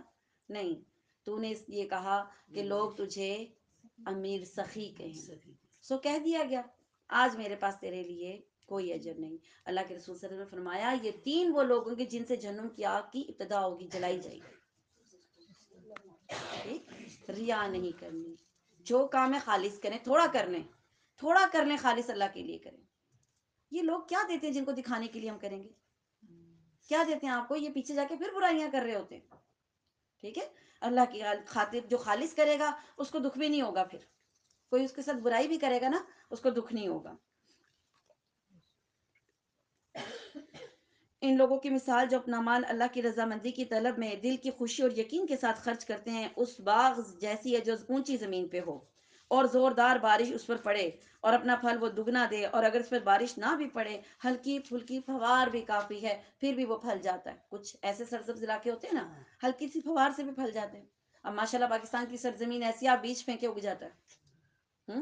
اور کئی ملکوں میں دیکھیں کتنی سٹرگل کرنی پڑتی ہے، مٹی کھادیں دے کے، پانی دے کے، پھر بھی اتنے چھوٹے چھوٹے سے پودے اگتے ہیں، ہے نا. اور ہمیں ماشاءاللہ اللہ نے ایسی زمین دی ہے، پھینکتے ہیں تو اگ جاتی ہے. ہاں، یہ بھی اللہ کی ایک نعمت ہے. کیا تم میں سے کوئی بھی چاہتا ہے کہ اس کا کھجوروں کا اور انگوروں کا باغ ہو جس میں نہریں بہ رہی ہوں، ہر قسم کے پھل موجود ہوں، اس شخص کا بڑھاپا آ گیا ہو، اس کے ننھے ننھے بچے ہوں، اچانک باغ کو آگ لگ جائے اور پھر وہ باغ جل جائے؟ اسی طرح اللہ تعالیٰ تمہارے لیے اپنی آیتیں بیان کرتا ہے تاکہ تم غور و فکر کرو. آپ نیکیاں کرتے ہیں، وہ نیکیاں باغ ہیں، وہ نیکیاں باغ ہیں آپ کا، جو آپ نیکیاں کرتے ہیں پھلتے پھولتے بڑھ جاتا ہے. لیکن آپ ایسی عمر میں آ کر بعد میں جا کر اس نیکی کو اپنے ہاتھوں سے برباد کر دیتے ہیں. اور بچے بھی چھوٹے ہیں، دوبارہ بھی نہیں بن سکتا کام. ٹھیک، تو کیسے اس بوڑھے کی حالت ہوگی؟ بس قیامت کے دن ہماری کچھ ایسی حالت ہو جائے گی جب وہاں جا کے دیکھیں گے ہمارا تو بیلنس بلینک ہے. آپ بھی سوچیں گے میں نے تو بڑی مسجدیں بنوائی تھیں، میں نے تو اتنی یتیموں کی شادیاں بھی کروائی تھیں، میں تو کہیں کہیں جہیز بھی دے دیتی تھی، تو وہ کدھر گیا سارا؟ سب ختم ہو جائے گا. ٹھیک ہے، اللہ تعالیٰ ہمیں بچا کے رکھے، اللہ تعالیٰ ہماری نیکیوں کی حفاظت کرے. اے ایمان والو، اپنی پاکیزہ کمائی میں سے اور زمین میں سے تمہارے لیے ہماری نکالی ہوئی چیزوں میں سے خرچ کرو. چیزوں میں سے بھی آپ خرچ کر سکتے ہیں، صرف 20 30 40 روپے یا چند ہزار نہیں دینے، چیزوں میں سے بھی خرچ کیا کریں. ڈیلی صدقہ کریں. کیسے کریں گے ڈیلی صدقہ؟ کر سکتے ہیں، ڈیلی صدقہ کرنا ہے. ڈیلی اپنے سامان میں سے تھوڑی تھوڑی چیز نکالنا شروع کر دیں. ایک آدھی پیالی دال کی نکال دی، دوسری دال، تیسری دال، پھر چاول، چینی ایک ایک پیکٹ میں ڈالتے گئے. تھوڑے تھوڑے کر کے ہفتے بعد وہ کچھ ایسا پیکٹ بن جائے گا نا، کسی کے کام آ جائے گا. کسی کو انڈے تحفے میں دے دیے، کریٹ منگا کے دے دیا، کوئی غریب ہے بریڈ دے دی، کسی کو جوس دے دی. یہ وہ چیزیں جو غریب بچے نہیں کھا سکتے نا. دال روٹی تو سبھی کی چل جاتی ہے نا، لیکن کئی بچے ایسی چیزوں پہ حسرت کرتے، فروٹ دے دیا کسی کو. ٹھیک، تو اس طریقے سے، لیکن فریش، باسی نہیں. باسی تو دیکھیں ہم خود بھی نہیں کھاتے، ہے نا. وہ بریڈ کو سونگتے رہتے ہیں یوں کر کے، پھر کہتے چلو رکھو کسی کو دے دیں گے. نہیں، ایسے نہیں. نیکی یا فریش لے کے دیں، ایک ہی جگہ 2 چیزیں خریدیں، یہ نیکی ہے. جو خود کھاتے ہیں وہ دوسروں کو دیں. ٹھیک ہے. اے ایمان والو، اپنی پاکیزہ کمائی میں سے ان کو دو، ان میں سے بری چیزوں کے خرچ کرنے کا کسد نہ کرو. بری چیزیں کون سی؟ باسی ہو گئی، روٹن کنڈیشن میں آ گئی، پھٹے ہوئے کپڑے ہو گئے. ہم الماریاں چھانٹتی ہیں، کیسے چھانٹتی ہیں؟ یہ ٹراؤزر تو 2 اور سوٹوں کے ساتھ لگایا تھا، اس کو ادھر کر لو. یہ دوپٹہ تو میرے فلاں سوٹ کے ساتھ بھی میچ ہوتا ہے، نیا شفون کا، اس کو بھی ادھر کر لو. پیچھے کیا رہ جاتی ہے؟ وہ کدھر جاتی ہے؟ صدقے میں. ہاں، سینڈل کا ایک اسٹریپ ٹوٹ گیا، ایک نگ نکل گیا، اب یہ کس نے پہنا؟ اٹھا کے صدقے باکس میں. اور جو بیگ ٹوٹے، جن کے نگ نکلے ہیں، وہ بھی کدھر جا رہے ہیں؟ صدقے میں. صحیح کنڈیشن میں تو آپ نہیں دیتے، ہے نا. تو پھر آپ خود سوچیں کیا دے رہے ہیں. اصحاب صفہ کے لیے مسجد نبوی میں لوگ کھانا یعنی کھجوریں یا پھل جو ہے نا وہ رسی کے ساتھ ٹانگ جاتے تھے کہ یہ خود کھا لیں، کیونکہ وہ ظاہر ہے اصحاب صفہ بیچارے کمانے تو نہیں جاتے تھے، وہیں سارا دن لکھنا پڑھنا سیکھتے تھے، جو وہی آتی تھی وہ لکھتے تھے، احادیث لکھتے تھے، تو وہ نہیں جاتے تھے وہاں سے، وہیں بیٹھے رہتے تھے کہ کب اللہ کے رسول بلا لیں، کوئی کام کہہ دیں، لکھنے کا کوئی کام ہو جائے، تو وہاں لکھتے پڑھتے تھے وہ، تو ان کے کھانے کا بندوبست لوگ کر دیتے تھے، کوئی لا کر کھجوریں ٹانگ دیتا تھا، کوئی پھل ٹانگ دیتا تھا، اس طرح۔ تو اللہ کے رسول صلی اللہ علیہ وسلم ایک دفعہ آئے تو بڑی ہی نا خراب سی کھجوریں ٹنگی ہوئی تھی، بڑی خراب، جیسے روٹن اور کیڑا لگی ہوئی کچی پکی سی۔ تو اللہ کے رسول صلی اللہ علیہ وآلہ وسلم نے لاٹھی سے اس کو یوں یوں کیا اور کہا کہ دینے والا کیا چاہتا ہے کہ جنت میں اس کو اس طرح کا پھل ملے؟ آپ چاہتے ہیں آپ کو کوئی روٹن چیز دے؟ لیں گے؟ رسپیکٹ کے ساتھ دیں، لفافوں میں نہ ڈال کے دیا کریں، ڈسپوزیبل باکس رکھیں، اللہ کی خاطر رکھ رہے ہیں نا آپ، اس بندے کے لیے تو نہیں رکھ رہے۔ مجھے اتنا برا لگتا ہے، پتہ نہیں آپ کو لگتا ہے کہ نہیں، یا شاید آپ فیل کرتے ہیں، اگر نہیں کرتے تو آج سے کریں، شاپر میں چیز آپ پسند کرتے ہیں آپ کو کوئی دے، آپ کو کوئی چاول کی تھیلی ایسے پکڑا دے، کھائیں گے آپ؟ نہیں کھائیں گے، نہیں نا، بس ہم خود کے لیے نہیں پسند کرتے یہ بات۔ تو پھر جو گھر میں آپ کی میڈز ہیں بیچاری غریب ہیں، اگر ان کو تھوڑی سی عزت دیں گے نا، اللہ آپ کو عزت دے گا، ٹھیک ہے؟ ڈسپوزیبل ڈبے منگائیں، ان کو دے دیں، اس ڈبوں میں ڈال کے دیا کریں، یقین کریں آپ نہیں فیل کرتے، وہ اس چیز کو بڑی فیل کرتی ہیں ان چیزوں کو، ٹھیک ہے؟ تو یہ چیز یاد رکھے، اللہ کی خاطر دینا ہے تو پھر اچھے طریقے سے دینا ہے، ایسی چیز نہ دو جسے تم خود لینے والے نہیں ہو، ہاں اگر آنکھیں بند کر لو، یعنی آنکھیں بند کر کے لینی ہے تو پھر ٹھیک بات ہے، آنکھیں بند کر کے لیتے ہیں چیز، کوئی گفٹ آتا ہے آپ کے پاس، کھولتے ہیں کہ نہیں کھولتے ہیں؟ کوالٹی چیک کرتے ہیں کہ نہیں؟ ٹیگ بھی دیکھتے ہیں اس کا، ہے نا؟ ٹیگ بھی دیکھتے ہیں کہ نہیں دیکھتے ٹیگ اس کا، کہ کہاں کا ہے، اچھا برانڈ کا ہے کہ نہیں ہے، اور اس کے بعد شروع ہو جاتے ہیں سنانا، اس نے مجھے کیا سمجھ کے یہ والا تحفہ دیا، میں پہنتی ہوں یہ والا سوٹ کوئی، ہے نا؟ ایسی بات نہیں کرنی، اور جان لو کہ اللہ تعالیٰ بے پرواہ اور خوبیوں والا ہے۔ شیطان تمہیں فقیری سے ڈراتا ہے، ابھی تو اپنے اتنے ضرورتیں ہیں، اس کو اٹھا کے دے دیا، باجی تو لگی ہیں بتانے میں، دیتی جاؤ، دے تو سارا ہی دے دیں اٹھا کے، ہمارا کیا بنے گا؟ نہ میرے بچے ہیں، میاں نے تو بھی پیسے دینے نہیں ہیں، عید آ رہی ہے، اب بچوں کے لیے خریدیں کہ باجی اب کہہ رہی ہیں پہلے ان کے لیے خریدیں، غریبوں کے لیے سوچ رہے ہیں نا، اتنا تو نہیں ہے نا، چلو تھوڑا بہت تو دے دیں گے، چلو دال روٹی تک تو ٹھیک ہے، اب باجی کپڑوں پہ آ گئی ہیں۔ میں بلکہ یہ لیکچر ایک دفعہ دے رہی تو وہ بیچ میں خاتون بیٹھی کہتی ہیں باجی تسی تو شروع ہی ہو گئے ہو۔ میں نے کہا اللہ تعالیٰ قرآن پاک میں اتنی دفعہ کہہ رہے ہیں، میں نے سمجھانا تو ہے نا، میں تھوڑی کہہ رہی ہوں، اللہ بتا رہے ہیں آپ کو ایسے کریں، ٹھیک ہے؟ تو شیطان تمہیں فقیری سے ڈراتا ہے، دو گے تو غریب ہو جاؤ گے۔ اچھا آپ مجھے بتائیں کبھی دیں تو غریب ہوئے ہیں؟ میں نے تو نہیں دیکھا کبھی، جو دیتا ہے نا اللہ اس کو اور دے دیتا ہے۔ میرے پاس پرانی بات ہے، ایک سوٹ تھا اچھا برانڈ کا تھا، اور رکھا ہوا تھا میں نے، جیسے ہر ایک کو ہوتا ہے کہ چلو نیکسٹ سردیوں میں بنا لوں گی، میرے گھر میں نا میرے ہسبینڈ کی پھپھو آ گئی، میں نے کہا دے دیتی ہوں، کوئی نہیں اللہ مالک ہے، آ جائے گا۔ میں نے مجھے خوشی تھی ان کے، وہ پہلی دفعہ میرے گھر آئی تھیں، اور وہ اتنی خوش ہوئی کہ وہ بیوہ بھی ہیں، وہ ان کو بہت خوشی ہوئی کہ مجھے اس نے سوٹ دیا 3 پیس اور بڑا خوبصورت سا برانڈیڈ لے لیا انہوں نے۔ آپ یقین کریں گے اسی ہفتے میرے شوہر 4 سوٹ میرے لے آئے، اللہ دیتا ہے، ایسے آ جاتا ہے، اور میں نے تو ایک پیسہ بھی نہیں خرچ کیا، تو کبھی بھی ایسا نہیں ہوا، میرا ذاتی تجربہ ہے۔ آپ جب میں ایک پیکٹ نکالتی ہوں نا گوشت کا کسی مہمان کے لیے، میرے اس کی جگہ 4 پیکٹ آ جاتے ہیں، خود بخود آ جاتے ہیں۔ تو یہ نہ سوچیں کہ آپ کو کوئی نہیں ملے گا، کبھی ایسا نہیں۔ اچھا جتنا آپ بچا کے رکھتے ہیں نا، فریج خالی رہتی ہے، جب آپ بچا کے رکھتے ہیں نا، بس وہ ایک ہی پیکٹ آپ کو نظر، میاں بھی وہی دیکھ کے جاتے ہیں، ابھی پڑا ہوا ہے، ابھی پڑا ہوا ہے نا؟ جب آپ خرچ کرتے ہیں آپ کہتے ہیں جائیں دیکھ لیں فریج خالی ہے، پھر سودا آ جائے گا، ہیں تو دے دیا کریں، اللہ تعالیٰ انشاءاللہ اس میں برکت دے گا، ٹھیک ہے؟ اللہ تعالیٰ وسعت والا اور علم والا ہے، وہ جسے چاہے حکمت اور دانائی دیتا ہے۔ یہ ساری باتیں حکمت اور دانائی کی ہیں، ٹھیک ہے، عقل مندی والی بات ہے، کیونکہ یہ جو آپ دے رہے ہیں یہ کدھر جا رہا ہے، اور اس کا اجر آپ کو کب ملنے والا ہے؟ قیامت میں۔ تو پھر دانائی والی بات ہوئی نا، پھر تو آپ عقل مند ہے کہ آپ آخرت کا سوچ رہی ہیں، ٹھیک ہے؟ اور جو شخص حکمت اور سمجھ دے دیا جائے اس کو ساری کی ساری بھلائیاں مل جاتی ہیں، دنیا میں بھی مل جاتی ہیں، آخرت میں بھی مل جاتی ہیں، یہ بات یاد رکھیے گا، ساری بھلائیاں مل جاتی ہیں جس کو حکمت آ جاتی ہے، سمجھ آ جاتی ہے کہ میرا یہ عمل آخرت میں جا کے کاؤنٹ ہونا ہے، ٹھیک ہے؟ اور نصیحت صرف عقل مند حاصل کرتے ہیں، اگر ہم نصیحت حاصل نہیں کرتے پھر ہم عقل مند نہیں ہیں۔ آپ کو کوئی بیوقوف کہ آپ کو کیسا لگے گا؟ ہاں، آپ کے بارے میں کوئی کہیے تو اللہ میں کی گائے ہے، اس کا کیا مطلب ہوتا ہے؟ آپ کو اچھا لگتا ہے؟ آپ کو یہ کمنٹ اچھا لگتا ہے؟ نہیں، اللہ ہمیں عقل مند کہہ رہے ہیں، یہ عقل مند نصیحت پکڑتے ہیں، ٹھیک ہے؟ تو خوش ہوں اس بات پہ کہ آپ کو اللہ نے اچھی صف میں کھڑا کیا، عقل مندی والی صف میں کھڑا کیا ہے، ٹھیک؟ تم جتنا کچھ خرچ کرو، جتنا کچھ خیرات کرو، جو کچھ نظر مانو، اللہ اس کو جانتا ہے۔ ہمارے دینے کے سٹائل ڈیفرنٹ ہیں، ہم دیتے ہیں نا بعض اوقات، اس میں ہمارا یہ ہوتا ہے کہ کون کون دیکھ رہا ہے، پہلے نہیں دینا، وہ آنٹی پہلے آ جائیں ان کے سامنے دوں گی، اس کا کیا مقصد ہوتا ہے؟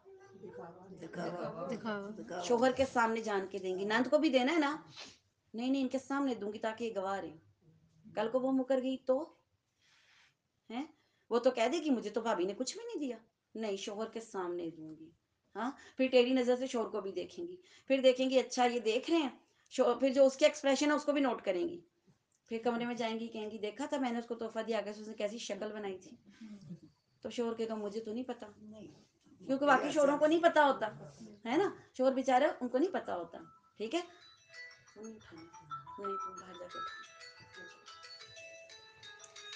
شوہروں کو نہیں پتا ہوتا، ٹھیک ہے؟ آپ ان کو بتاتی ہیں کہ اللہ دیکھو آپ کے سامنے اس نے اتنی شکلیں بنائی، منہ بنایا، آپ کو پتہ ہی نہیں ہے، ایک تو آپ کو سمجھ ہی نہیں آتی، پھر ہم ان کو بٹھا کے سمجھدار بناتی ہیں، ان کو بتاتی ہیں نہیں آپ کی بہن نے یوں ایکشن لیا ہے نا، بیچارے دنیا بھر کی کمائی لا کر آپ کے ہاتھوں پہ رکھتے ہیں، باہر عقل مند ہیں، پیسہ کمانا بہت مشکل ہے، آپ نے کبھی پیسہ کمایا؟ پیسہ کمانا سب سے مشکل کام ہے، اتنی مشکل کام کرنے والا آپ کے آگے الو بن کے رہتا ہے، آپ کے آگے الو بن کے رہتا ہے، کیوں؟ اس کو گھر میں سکون چاہیے۔ اما حوا کو کیوں پیدا کیا تھا؟ ٹھیک، تو ہم سکون نہیں دیتی، ہم اس طرح کی، یہ پھر یہ نیکی نہیں ہوئی نا، اب یہ تو آپ بتائیں گے تو پوری نیکی ضائع ہو گئی نا، وہ 1000 روپے آپ کا گیا، وہ جو آپ نے نند کے ہاتھ پہ رکھا نا اس کا آپ کو کوئی فائدہ نہیں ہوا، ٹھیک؟ اور جس شوہر کو آپ نے امپریس کیا وہ بھی نہیں ہوا، وہ بھی نہیں امپریس ہوتا، تو نیکی خالص کریں گے تو فائدہ ہے، ورنہ نہ کریں، چھوڑ دیں، میں تو کہتی ہوں کیا ہی نہ کریں نیکی، اس سے وہ بہتر ہے کہ نہ کریں، ٹھیک؟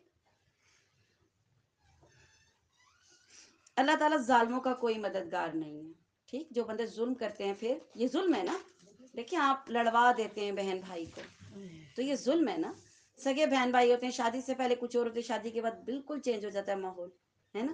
وہی بہنیں بیچاری ڈر ڈر کے بات کرتی ہیں اپنے، حالانکہ اپنے بھائیوں کو کبھی چانٹا مار کے بھی بات کر لیتی تھیں، اب شادی ہو گئی تو بیچاری اتنی جھجکتی ہیں کہ کوئی بات ایسی ہو گئی منہ سے نکل گئی میرا میکا خراب ہو جائے گا، ہاں؟ اگر آپ نندیں تو آپ بھابیاں بھی ہیں، اگر آپ بھابیاں تو آپ نندے بھی ہیں، سب اس کیٹیگری سے گزرتے ہیں، اس ماحول سے، ہاں؟ تو یہ آپ کی کیونکہ مثال اس لیے دے رہی ہوں، یہ ویسے تو بہت بڑی بڑی مثال ہے نا، سب کے لیے ہیں، لیکن چونکہ ہم گھریلو ماحول میں ان چیزوں کے وکٹمز ہیں نا، اس لیے ہم ان باتوں کو زیادہ اچھا سمجھ سکتے ہیں، ٹھیک ہے؟ اگر تم صدقہ خیرات کو ظاہر کرو تو اچھی بات ہے، آپ ظاہر اس لیے کریں کہ مجھے دیکھ کے اور لوگ بھی دیں گے، اگر آپ کی یہ نیت ہے، آپ کسی کو بتاتی ہیں جی میں نے آج اس کے گھر میں یہ چیز بھیجی، تم بھی بھیجو، بیچاری واقعی غریب ہے، تو اٹس اوکے، آپ ایک نیکی کر رہے ہیں، ٹھیک ہے؟ آپ موٹیویشن دے رہے ہیں دوسروں کو، نیت کیا ہے آپ کی کہ وہ بھی کرے، ٹھیک؟ اگر تم ظاہر کرو تو اچھا ہے، اور اگر تم اسے چھپا چھپا کر مسکینوں کو دے دو تو یہ تمہارے حق میں زیادہ بہتر ہے، کیوں؟ آپ راشن بیگ دیتے ہیں، ساتھ تصویر کھنچاتے ہیں، ساتھ اس کو اخبار میں لگا دیتے ہیں، کبھی اپنی تصویر اس راشن کی اور اس مسکین کی تصویر دیکھیں تو آپ کے خود خوف سے رونگٹے کھڑے ہو جائیں گے، اس غریب کی آپ نے ٹکے کی عزت نہیں رہنے دی، وہ غریب اپنے محلے میں منہ دکھانے کے قابل نہیں ہوتا جس کی تصویر لگ جاتی ہے، پتہ ہے آپ کو، لیکن چونکہ مجبور ہے وہ رو کے لے لیتا ہے آپ سے، روتے ہیں ایسے لوگ جن کے ساتھ آپ تصویریں بنوا لیتے ہیں، روتے ہیں وہ، آپ کو کوئی ایسے دے آپ کیا کریں گے؟ آپ چاہیں گے آپ نے کسی سے مانگا ہو، آپ تو 10 دفعہ کہیں گے دیکھو تم سے پیسے مانگے پر یہ تیرے میرے بیچ بات ہے کسی کو پتہ نہ چلے، انسلٹ فیل ہوتی ہے نا کہ میں نے مانگا، تو کیا غریب کی کوئی عزت نہیں ہے؟ ہم نہیں دیتے عزت غریب کو، اللہ عزت دیتا ہے، جنت میں پہلے چلے جائیں گے، جنت میں پہلے چلے جائیں گے، 500 سال پہلے، 500 سال امیر حساب دے رہا ہوگا، غریب کے پاس دینے کے لیے حساب ہی نہیں ہوتا تو وہ چلا جائے گا آگے، مال کہاں سے کمایا اور کہاں خرچ کیا، دونوں باتوں کا جواب دینا، ٹھیک ہے؟ اللہ تعالیٰ تمہارے گناہوں کو مٹا دے گا اور اللہ تعالیٰ تمہارے تمام اعمال کی خبر رکھنے والا، یہ جو ہم صدقہ دیتے ہیں اس سے گناہ مٹ جاتے ہیں، ٹھیک ہے؟ گناہ کے مٹانے کا ویسے کوئی ذریعہ نہیں، آپ کو پتا ہے نا. اگر فرشتے نے آج لکھ لیا کوئی گناہ، آپ اس کو مٹا ہی نہیں سکتے. مٹا سکتے ہیں؟ ریکویسٹ کرتے رہے نا فرشتے کو کہ دیکھو بھائی نہ لکھو، میرے سے غلطی ہو گئی. مٹائے گا؟ وہ اس لیے نہیں مٹائے گا، اس کو اللہ کا حکم ہے لکھو. ٹھیک ہے. لیکن اگر آپ صدقہ کریں گے، اللہ تعالیٰ آپ کے گناہ کو مٹوا دے گا. تو صدقہ بہت بڑی چیز ہے. اچھا مشورہ بھی دے سکتے ہیں صدقے میں. آج کل اچھا مشورے جو ہے نا یہ بڑا مشکل ملتا ہے. آپ پریشان ہوتے ہیں نا، آپ کو سمجھ نہیں آتی کس کو کال کریں، ہے نا. جس کو کال کرتے ہیں وہاں سے الٹا ہی جواب آتا ہے. تو صدقہ اچھا مشورہ بھی ہے. صرف پیسے نہیں ہے کہ صرف باجی پیسوں کی باتیں کر رہی ہیں، نہیں. اچھا مشورہ بھی، مسکراہٹ بھی بعض اوقات صدقہ ہوتی ہے. کسی کے گھر جائیں وہ سیدھے منہ بات نہ کرے، کیسا لگتا ہے؟ بتائیں مجھے کیسا لگتا ہے؟ تو اسی طرح اگر کوئی مسکرا کے آپ کو گلے لگائے تو کیسا لگتا ہے نا. تو پھر صدقہ ہو گیا نا. ہاں اچھا موڈ ہے. اللہ تعالیٰ کو ایسے لوگ نہیں پسند جو ہر وقت منہ پھلا کر بیٹھے رہتے ہیں، ہر وقت موڈی. ہر وقت ہوتی ہیں نا کوئی آنٹیاں ہر وقت ہی موڈ میں رہتی ہیں، ہے نا. اللہ کو ایسے لوگ نہیں پسند. ٹھیک. انہیں ہدایت پر لا کھڑا کرنا تیرے ذمہ نہیں، بلکہ ہدایت اللہ تعالیٰ دیتا ہے جسے چاہتا ہے، اور تم جو بھلی چیز اللہ کی راہ میں دو گے اس کا فائدہ تمہیں خود کو ہوگا. یہ بات بھی یاد رکھیں، آپ کی نیکی آپ کے اپنے لیے ہے. اب اس کی پھر مثال دوں ایک.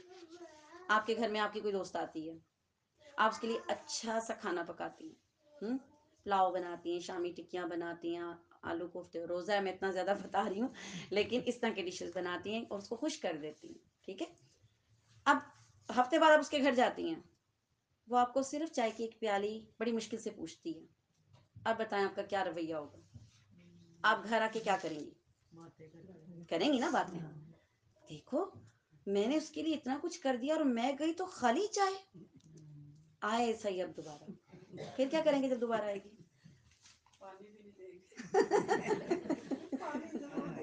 پانی ضرور دیں گے. چلیں آپ دیکھیں، آپ نے جو کھانا بنایا تھا اس وقت آپ کو خوشی ہوئی تھی کھانا بنانے کی. جب اس عورت نے کھانا کھایا تھا اس نے آپ کی تعریف بھی کی ہوگی، وہ خوشی بھی آپ کو ملی. ہاں. پھر آپ کے دل کو سکون ملا. کیا یہ نعمت تھوڑی تھی؟ آپ کی نیکی کا فائدہ کس کو ہوا تھا؟ آپ کو خود کو ہوا تھا نا وہ فائدہ. اور آخرت میں اس کا فائدہ کس کو ہوگا؟ تو اس میں دوسرے ممبر کا تو کوئی کام ہی نہیں تھا ہے. اب آپ گئے یہ امید لے کے کہ آگے بھی میرے سامنے ایسا کچھ ہوگا، تو یہ غلطی کس کی ہے؟ ہماری. ہو سکتا ہے وہ بیزی ہو سکتا ہے اس کو آپ جیسا کھانا نہ بنانا آتا ہو، وہ یہی شرمندہ یا پیسے نہ ہو، یا وہی شرمندہ ہو رہی ہو کہ اگر میں نے اس کے سامنے کھانا رکھ بھی دیا اس کو اچھا تو لگے گا نہیں. ہاں؟ تو آپ نے وہ نہیں سمجھا، آپ نے اپنے اندر وہ چیز رکھی کہ اس نے مجھے ایسا رسپانس کیا ہے. ٹھیک ہے. تو یہ آپ نے پھر بدلہ کس سے لینا چاہا؟ انسان سے. آپ کو آپ کی نیکیوں کا بدلہ دینا کس نے؟ اللہ نے. ٹھیک. تو نیکی کرتے ہوئے یہ نہ سوچیں، یہ فائدہ انسان کو خود کو ہوتا ہے جو اچھی بات کرتا ہے. تمہیں صرف اللہ تعالیٰ کی رضامندی کی طلب کے لیے ہی خرچ کرنا چاہیے. جو کچھ تم مال خرچ کرو گے اس کا پورا پورا بدلہ اللہ کہہ رہا ہے میں تمہیں دوں گا نا، دے گا نا. اللہ ذرے تولے گا. اب کھانا تو ذرے سے بڑا ہی ہوتا ہے نا. ذرے جب تل رہے ہیں تو کھانا تو بڑا ہی ہے نا. آپ نے پوری ڈش بنائی ہے تو وہ نہیں تلے گی. ٹھیک ہے. اللہ تعالیٰ دے گا حساب انشاءاللہ تعالیٰ. اور تمہارا حق نہیں مارا جائے گا. اللہ یقین دلا رہا ہے قرآن پاک میں، کہیں نہیں جاتا تمہارا ثواب. صدقات کے مستحق صرف وہ غرباء ہیں جو اللہ کی راہ میں روک دیے گئے، جو ملک میں چل پھر نہیں سکتے. نادان لوگ ان کی بے سوالی کی وجہ سے انہیں مالدار خیال کرتے ہیں، جن کو ہم سفید پوش کہتے ہیں. بیچارے نہیں بتاتے لیکن ہمیں پتا ہوتا ہے کہ ان کے حالات خراب ہیں. آپ ان کے چہرے سے وہ سوالی بن کر ان کی بے سوالی کی وجہ سے لوگ ان کو مالدار خیال کرتے ہیں. آپ ان کے چہرے دیکھ کر قیافے سے انہیں پہچان لیں گے. وہ لوگوں سے چمٹ چمٹ کر سوال نہیں کرتے. تم جو کچھ مال خرچ کرو تو اللہ تعالیٰ اس کو جاننے والا ہے. یہ ڈھونڈنے پڑیں گے، یہ والے لوگ ڈھونڈنے پڑیں گے، اور اتنی مشقت بھی نہیں ہوگی. آج کل آپ کو بہت جلدی مل جائیں گے. بہت سے لوگ ہیں ایسے. ٹھیک ہے. جو لوگ اپنے مالوں کو رات دن چھپے کھلے خرچ کرتے ہیں ان کے لیے ان کے رب کے پاس اجر ہے. انہیں نہ کوئی خوف ہوگا نہ وہ غمگین ہوں گے. ٹینشن فری ہو جائیں گے.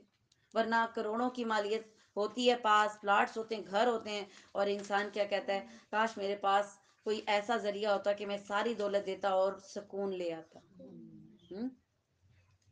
ٹھیک ہے، سکون نہیں ملتا نا. تو ایسے لوگوں کو اللہ سکون دیتا ہے. خوف اور غم نہیں ہے تو سکون ہے نا.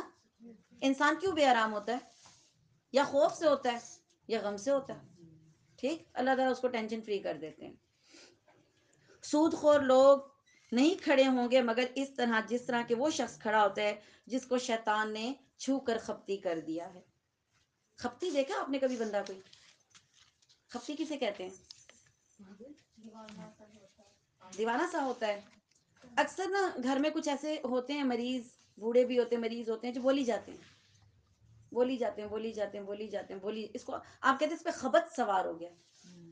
خپتی جو بہت بولی جاتا ہے، اپنے آپ سے بھی بول رہا ہے، اکیلے بھی بول رہا ہے، کوئی بھی اس کے پاس نہیں، پھر بھی پوری کہانی سنا رہا ہے. ایسے جس کو نا خپتی. سود خور قیامت کے دن اس طرح کھڑا ہوگا کہ بس وہ اسی طرح بولی چلا جا رہا ہوگا، خپتی ہوگا. یہ اس لیے کہا کرتے تھے، یہ اس لیے کہ وہ یہ کہا کرتے کہ تجارت بھی تو سود کی طرح ہی ہے نا. تجارت میں بھی تو ہم نفع لیتے ہیں، تو سود میں کیا لیتے ہیں؟ نفع. اللہ نے تجارت کو کیا کہا؟ حلال ہے. سود کو کیا کہا؟ کہانی ختم. اس میں سوال ہی نہیں بنتا کہ کیوں اللہ نے سود کو حرام کہا. سود اور تجارت کے نفع میں فرق کیا ہے؟ تجارت کا نفع جو ہوتا ہے وہ اس کی شرح نفع اور نقصان دونوں طرف ہوتی ہے. ٹھیک ہے، دونوں کا نقصان ہوگا یا دونوں کا فائدہ ہوگا. سود کی جو رقم ہوتی ہے یہ ٹائم منی ہوتا ہے، جب آپ وقت کے اوپر پیسے لیتے ہیں. مثال کے طور پہ آپ سے کوئی شخص 10,000 روپیہ یا 1,00,000 روپیہ قرض مانگتا ہے 3 ماہ کے لیے. آپ اس کو بولتے ہیں ٹھیک ہے 3 ماہ کے لیے تو میں دوں گی، لیکن میں 1,00,000 واپس نہیں لوں گی. یہ جو 3 ماہ کا گیپ آ رہا نا، میں اس کے بھی پیسے لوں گی، تو میں تم سے 1,00,000 کے اوپر 10,000 لوں گی. یہ جو 10,000 آپ لے رہے ہیں یہ کیا ہے؟ سود ہے. پھر اس میں آگے بڑھ جاتے ہیں. اگر وہ 3 ماہ میں نہیں دے سکا، اب ڈیلی کا جو ایک دن گزرے گا اتنے % سے وہ تمہارا پیسہ بڑھتا جائے گا. تو اب کیا ہے؟ اصل رقم وہی رہ جاتی ہے اور سود کیا ہوتا ہے؟ وہ بڑھتا چلا جاتا ہے، بڑھتا چلا جاتا ہے. کاروبار میں یہ چیز نہیں ہوتی. کاروبار میں اگر فائدہ 10,000 کا ہے تو 5 آپ کے 5 اس کے، اور اگر 2,000 کا ہے تو 1,000 اس کا، تو دونوں کا ہو گیا نا. انصاف بھی یہی ہے، دونوں کا برابر ہونا چاہیے. لیکن سود خور جو ہوتا ہے وہ خود کو تو فائدہ دیتا ہے اور مسکین کا بیڑا غرق ہو جاتا ہے. مجھے بتائیں ایک بندے نے قرضہ لیا ہی کیوں تھا؟ کیوں لیا تھا قرضہ؟ مجبور تھا نا. آپ اس کی مجبوری کا فائدہ اٹھا رہے ہیں اور آپ وقت کے پیسے لے رہے ہیں. جو وقت کے پیسے ہوں گے وہ سود ہو جائے گا. اسی طرح کچھ چیزیں ایسی ہوتی ہیں جو نقد لیں تو سمجھے کہ 1,000 روپے کی ہے، لیکن اگر آپ قسطوں پہ لیں تو وہ 1,500 کی ملتی ہے. یہ بھی سود ہے، یہ بھی سود ہے. ٹھیک ہے، کیوں؟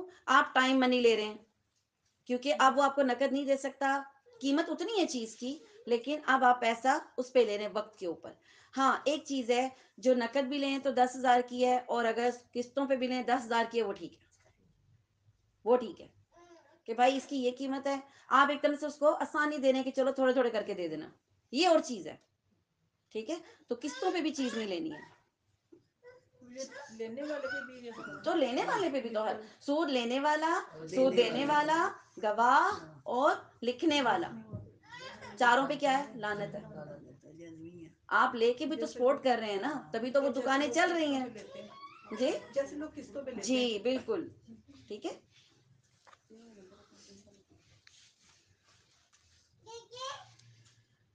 جو شخص اپنے پاس آئی ہوئی اللہ کی نصیحت سن کر رک گیا، اس کے لیے وہ ہے جو گزرا اس کا معاملہ اللہ تعالیٰ کی طرف ہے. اس سے پہلے اگر کوئی یہ غلطی کر چکا ہے، ہو چکا، آپ کر چکے ہیں ایسے کام، کوئی بات نہیں، اس کی معافی مانگ لیں، اللہ معاف کر دے گا. آئندہ سے ایسے نہیں کرنا.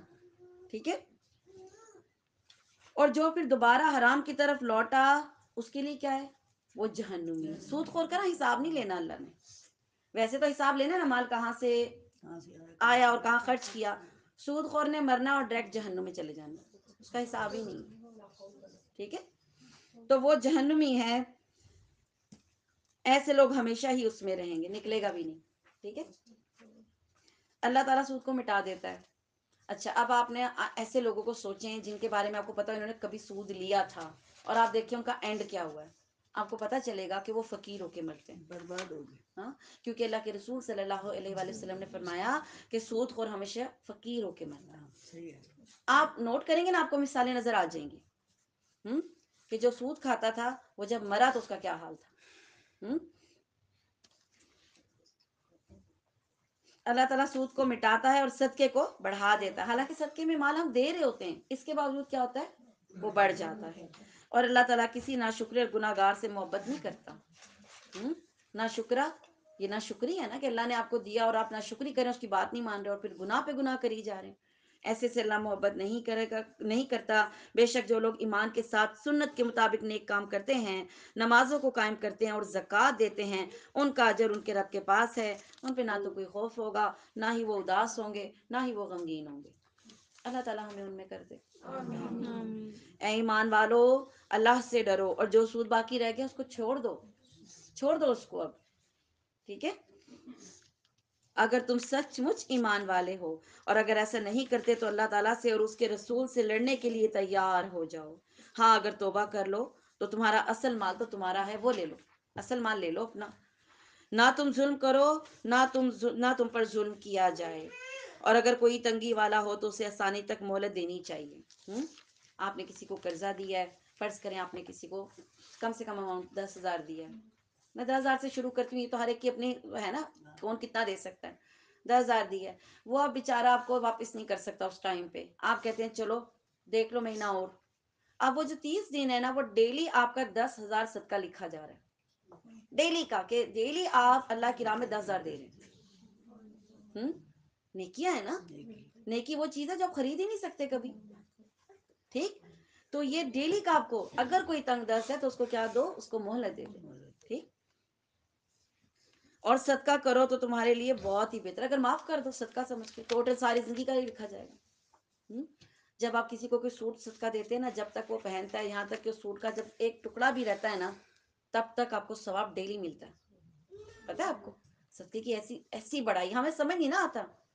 اسی طرح اگر کسی کو آپ نے کھلا پلا دیا تو وہ تو اس کا جسم کا حصہ بن گیا، اس کی خوراک کا آپ خیال رکھ رہے ہیں، تو جب تک زندہ رہتا ہے آپ کو ثواب ملتا ہے. اس طریقے سے تو اس کو مولد، اگر تم اس کا قرضہ معاف کر دو، صدقہ کر دو اس کو، تو یہ تو تمہارے لیے اور بھی اچھا ہے، اور بھی بہتر ہے اگر تم میں علم ہو تو. اور اس دن سے ڈرو جس دن میں تم سب اللہ کی طرف لوٹائے جاؤ گے. ہر شخص کو اس کے اعمال کا پورا پورا بدلہ دیا جائے گا اور کسی پہ ظلم نہیں کیا جائے گا. اے ایمان والو، جب تم آپس میں ایک دوسرے سے میعاد مقرر پر قرض کا معاملہ کرو تو اسے لکھ لیا کرو. لکھنا ضروری ہے. ہم لوگ بہت بے وقوف ہیں جو کہتے ہیں زبان پہ بھروسہ کر لیتے ہیں. اللہ کو نہیں پتا ہمارے پاس زبان ہے، پتا ہے نا، پھر بھی لکھنے کا حکم ہے. اور جتنے زبان پہ کاروبار بزنس ہوتے ہیں ان میں کیا ہوتا ہے، اینڈ پہ زبان والا مر جائے تو آپ زبان کدھر سے لائیں گے؟ مجھے بتائیں نا، آپ کی زبان کی کیا ویلیو ہے؟ لکھنا ضروری. اور جو نہیں لکھے گا پھر وہ اپنا ذمہ دار خود ہوگا. اللہ پر بھروسہ ضرور کریں. تو کیا کہا اللہ کے رسول صلی اللہ علیہ وسلم نے؟ پہلے اپنے اونٹ کا گھوڑا باندھ، پھر اللہ پر بھروسہ کریں. تو پہلے اپنا کام تو پورا کریں. ٹھیک، لکھا کریں. جب کوئی میعاد مقرر کرو تو اس کو لکھ لیا کرو. لکھنے والے کو چاہیے کہ تمہارا آپس کا معاملہ عدل سے لکھے. کاتب کو چاہیے کہ لکھنے سے انکار نہ کرے، جیسے کہ اللہ تعالیٰ نے اس کو لکھنا سکھایا ہے، بس اسے بھی لکھ دینا چاہیے. اور جس کے ذمہ حق ہو وہ لکھوائے، اور اپنے اللہ تعالیٰ سے ڈرے جو اس کا رب ہے، اور حق میں سے کچھ بھی نہ گھٹائے. ہاں، جس شخص کے ذمہ حق ہے اگر وہ نادان ہو یا کمزور ہو یا لکھوانے کی طاقت نہ رکھتا ہو تو اس کا ولی عدل کے ساتھ لکھوا دے. یعنی بعض اوقات ایسا ہوتا ہے نا، اب جیسے میں کہوں تو خواتین کو اکثر کاروبار کی تو نہیں سمجھ آتی، کیونکہ ہمیں کیا پتا کیسے لکھوانا ہے. تو پھر جو سمجھدار ہے وہ اس کی جگہ عدل سے لکھوا دے. جیسے کچہریوں کی لینگویج اب ہم تو نہیں سمجھتے، ہے نا، آپ کبھی وہ پڑھیں نا، یہ اسٹیمپ پیپر جو ہوتے ہیں آپ کو سمجھ نہیں آئے گی، ہے نا. تو پھر وہ جو آپ کے لیے کام کر رہا ہے وہ لکھوائے گا اس لینگویج میں جو عدالت کی لینگویج ہوتی ہے. ٹھیک، پھر اس کا ولی عدل کے ساتھ لکھوا دے. اور اپنے میں سے 2 مرد گواہ رکھ لو. اگر 2 مرد نہ ہو تو پھر 1 مرد اور 2 عورتیں گواہ ہو جائیں.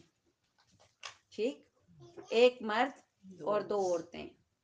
ہمیں اس بات پہ بھی تکلیف ہوتی ہے کہ یہ کیا بات ہوئی، مرد کی گواہی تو پوری ہے، ہماری آدھی ہے. کبھی ہوئی ہے تکلیف اس بات پہ؟ ویسے ہیں، اللہ تعالیٰ اس کی وجہ بھی بتائیں گے، لیکن آپ کو پتہ ہے اس کی کیا وجہ ہے کہ کیوں اللہ نے کہا 2 عورتیں ہوں؟ کیوں کہا؟ ہاں، کیونکہ عورتیں بھول جاتی ہیں. اب آپ دعویٰ تو نہیں کر سکتی میں نہیں بھولتی، آپ روز کچھ بھولتی ہیں. چابیاں رکھ کے بھول جاتی ہیں، کبھی فریج کے پاس آ کے کھڑے ہو کے بھول جاتی ہیں لینے کے آئی تھی، ہے نا، رات کو لائٹ بند کی تھی نہیں کی تھی، پھر بستر سے باہر نکلتی ہیں، پھر کچن میں جاتی ہیں، چولہے چیک کرتی ہیں. تو ہم تو کتنا بھولتے ہیں گھر میں. پریگنینسیوں میں بھی یہ حال ہوتا ہے، ڈیٹس میں بھی یہ حال ہوتا ہے، کبھی ویسے ہی انسان اسٹریس میں ہوتا ہے تب بھی یہ حال ہوتا ہے. تو اللہ نے اس عورت کو آسانی دی کہ ایک عورت کاروباری معاملات کو جانتی بھی نہیں ہے، پھر اس کو گواہی کے لیے بلایا تو دو عورتوں کو بلا لو، اگر ایک بھولے گی تو دوسری یاد کروا دے گی. یہ آپ کے لیے آسانی ہے کہ مشکل ہے؟ تو پھر تو خوش ہو نا، پھر خوش ہوا کریں. آپ یقین کریں، آپ جب جب احکامات پڑھیں گے نا، ہر جگہ مرد پھنستا ہے. اللہ تعالیٰ اپنی بندیوں سے بڑا پیار کرتا ہے، وہ ہمیں سہولتیں دیتا ہے. وہ کہتا ہے میری بندیاں مشکل میں نہ پڑیں. تو اگر دو مرد نہ ہو تو ایک مرد اور دو عورتیں آ جائیں گواہی کے لیے، ٹھیک ہے، جنہیں تم پسند کرو، تاکہ اگر ایک بھول چوک جائے تو دوسری یاد دلا دے. اور گواہوں کو چاہیے کہ جب وہ بلائے جائیں تو پھر انکار نہ کریں. جب اب معاملہ ہو گیا، اب گواہی کے لیے بلائیے، گواہی دی آپ نے تو پھر آنا بھی چاہیے. اور گواہوں کو چاہیے کہ جب بلائے جائیں تو انکار نہ کریں. اور قرض کو جس کی مدت مقرر ہے، خواہ چھوٹا ہو یا بڑا ہو، لکھنے میں کاہلی نہ کرو. اور لکھ لیں گے، کل لکھ لیں گے، کوئی نہیں کہیں کدھر جا رہا، میں بھی ادھر ہوں تم بھی ادھر ہو، لکھ لیں گے. یہ کاہلی ہے، ہاں نہیں کرنا. یہ فوراً لکھیں، چاہے تھوڑی اماؤنٹ ہے تب بھی لکھیں. کیونکہ قرض شہید کا بھی معاف نہیں. تو یہ بڑی خطرناک بات ہے، لکھ لیا کریں. اللہ تعالیٰ کے نزدیک یہ بات بہت انصاف والی ہے، اور گواہی کو بھی درست رکھنے والی اور شک و شبے میں زیادہ بچانے والی ہے. ہاں یہ اور بات ہے کہ معاملہ نقد تجارت کی شکل میں ہو. اب جیسے آپ جاتے ہیں کوئی شاپنگ مال وغیرہ میں، نقد چیز لی لیا، اس کو لکھنے کی ضرورت نہیں ہے. لیکن نا ساتھ ہی چیز لی، ساتھ ہی پیسہ، بس آگے ختم ہو گئی بات، اس کو لکھنے کی ضرورت نہیں ہے. خرید و فروخت کے وقت بھی گواہ مقرر کر لیا کرو. اور یاد رکھو کہ نہ تو لکھنے والے کو نقصان پہنچایا جائے اور نہ ہی گواہ کو نقصان پہنچایا جائے. ایسا بھی ہوتا ہے نا، اپنے آپ کو بچانے کے لیے گواہ اڑا دیتے ہیں، ہے نا. تو یہ بھی خیال رکھنا ہے، ایسا بھی نہیں کرنا. اگر تم یہ کرو تو یہ تمہاری کھلی نافرمانی ہے. اللہ تعالیٰ سے ڈرو، اللہ تمہیں تعلیم دے رہا ہے. اللہ تعالیٰ ہر چیز کو خوب جاننے والا ہے. اس آیت کو آیت دین کہتے ہیں، اور یہ سب سے طویل آیت ہے اور سب سے اہم بھی ہے اس لحاظ سے کہ ہمارے معاملات ہیں اس کے اندر. ٹھیک ہے، تو اس کو انڈر لائن کر لیں. کبھی کوئی کاروبار کرنے لگے تو آپ اس کو یہ بتا سکتے ہیں کہ دیکھو قرآن میں یہ حکم ہے. ٹھیک ہے. اگر تم سفر میں ہو اور لکھنے والا نہ پاؤ تو رہن قبضے میں رکھ لیا کرو، گروی جس کو کہتے ہیں. ٹھیک ہے، گروی رکھ سکتے ہیں آپ چیز. ہاں اگر آپس میں ایک دوسرے سے مطمئن ہو جسے امانت دی گئی ہے، اور وہ اسے ادا کر دے اور اللہ تعالیٰ سے ڈرتا رہے جو اس کا رب ہے. گواہی کو نہ چھپاؤ، جو اسے چھپا لے گا وہ گناہ گار دل والا ہوگا. اور جو کچھ تم کرتے ہو اللہ تعالیٰ خوب جانتا ہے. آسمان اور زمین کی ساری چیزیں کس کی ہیں؟ اللہ کی ہیں. تمہارے دلوں میں جو کچھ ہے تم اس کو چاہے ظاہر کرو چاہے اس کو چھپاؤ، اللہ تعالیٰ تم سے حساب لے لے گا. ٹھیک ہے. پھر جسے چاہے بخشے، جسے چاہے سزا دے. اللہ تعالیٰ ہر چیز پر قادر ہے، یعنی وہ سب کچھ کر سکتا ہے. رسول ایمان لایا اس چیز پر جو اس کی طرف اللہ تعالیٰ کی جانب سے اتری، اور مومن بھی ایمان لائے. یہ سب اللہ تعالیٰ پر، اس کے فرشتوں پر، اس کی کتابوں پر، اس کے رسولوں پر ایمان لائے. اس کے رسولوں میں سے کسی میں بھی وہ فرق نہیں کرتے. انہوں نے کہہ دیا کہ ہم نے سنا اور اطاعت کی، ہم تیری بخشش طلب کرتے ہیں اے ہمارے رب، اور ہم تیری ہی طرف ہمیں لوٹنا ہے. اللہ تعالیٰ کسی جان کو اس کی طاقت سے زیادہ تکلیف نہیں دیتا. یہ تو سب کو پتا ہے نا. ٹھیک ہے. جو نیکی وہ کرے وہ اس کے لیے ہے، اور جو برائی وہ کرے وہ اس پر ہے. اے ہمارے رب اگر ہم بھول گئے ہوں یا خطا کی ہو تو ہمیں نہ پکڑنا. اے ہمارے رب ہم پر وہ بوجھ نہ ڈال جو ہم سے پہلے لوگوں پر ڈالا تھا. اے ہمارے رب ہم پر وہ بوجھ نہ ڈال جس کی ہمیں طاقت نہ ہو. ہم سے درگزر فرما، ہمیں بخش دے، ہم پر رحم کر، تو ہی ہمارا مالک ہے. ہمیں کافروں کی قوم پر غلبہ عطا فرما. آمین. سورہ بقرہ کی آخری دو آیتیں جو بہت اہم ہیں، ان کو ڈیلی پڑھیں تو شیطان جو ہے وہ دور ہو جاتا ہے. ٹھیک ہے. ویسے تو پوری سورہ بقرہ پڑھیں تو 3 دن شیطان نہیں آ سکتا. اگر آپ ایک دن سورہ بقرہ اپنے گھر میں پڑھتے ہیں تو پھر 3 دن شیطان نہیں آ سکتا آپ کے گھر میں. لیکن اگر یہ 2 آیتیں آپ ڈیلی پڑھیں تو بھی شیطان سے بچت ہو سکتی ہے انشاءاللہ تعالیٰ. ٹھیک ہے. یہ اللہ کے خزانوں میں سے ہے. سورہ آل عمران. ابھی تک تو ہم نے زیادہ تر کس کا ذکر پڑھا ہے؟ یہودیوں کا. ٹھیک ہے. سورہ آل عمران میں ہم تھوڑا ڈیٹیل سے عیسائیوں کے بارے میں پڑھیں گے کہ یہ کون لوگ ہوتے ہیں. ٹھیک. یہ بھی مدینے میں نازل ہوئی ہے سورت. اعوذ باللہ من الشیطان الرجیم بسم اللہ الرحمن الرحیم الف لام میم حروف مقطعات میں سے ہیں. اللہ وہ ہے جس کے سوا کوئی معبود نہیں، وہ زندہ ہے اور سب کی نگرانی کرتا ہے، سب کا نگہبان ہے. جس نے آپ پر حق کے ساتھ اس کتاب کو نازل فرمایا ہے جو اپنے سے پہلے تصدیق کرنے والی ہے. اس نے اس سے پہلے تورات اور انجیل کو اتارا تھا، اس سے پہلے لوگوں کو ہدایت کرنے والی بنا کر، اور قرآن بھی اسی نے اتارا ہے. جو لوگ اللہ کی آیتوں سے کفر کرتے ہیں ان کے لیے سخت عذاب ہے. اللہ تعالیٰ غالب ہے اور بدلہ لے لینے والا ہے. یقیناً اللہ تعالیٰ پر زمین و آسمان کی کوئی چیز پوشیدہ نہیں ہے، کچھ بھی چھپا ہوا نہیں ہے. وہ ماں کے پیٹ میں تمہاری صورتیں جس طرح چاہتا ہے بناتا ہے. اس کے سوا کوئی معبود برحق نہیں، وہ غالب ہے اور حکمت والا ہے. ماں کے پیٹ میں جو بچے کی صورت ہوتی ہے، کبھی کسی نے دیکھی ہے نیٹ پہ؟ نہیں دیکھی. اچھا آج دیکھیے گا جا کے. میں کہتی ہوں اگر اس حالت میں بچہ اس دنیا میں آ جائے نا تو شاید ماں خود چھوڑ کے بھاگ جائے. اتنی عجیب سی اس کی شکل ہوتی ہے، ایک سنڈی کی طرح، ایک ٹیل کی طرح، بڑی آنکھیں، بڑا سر اور باقی جسم ٹیل، اور عجیب سے کان پہلے تو ہوتے نہیں پھر کھڑے.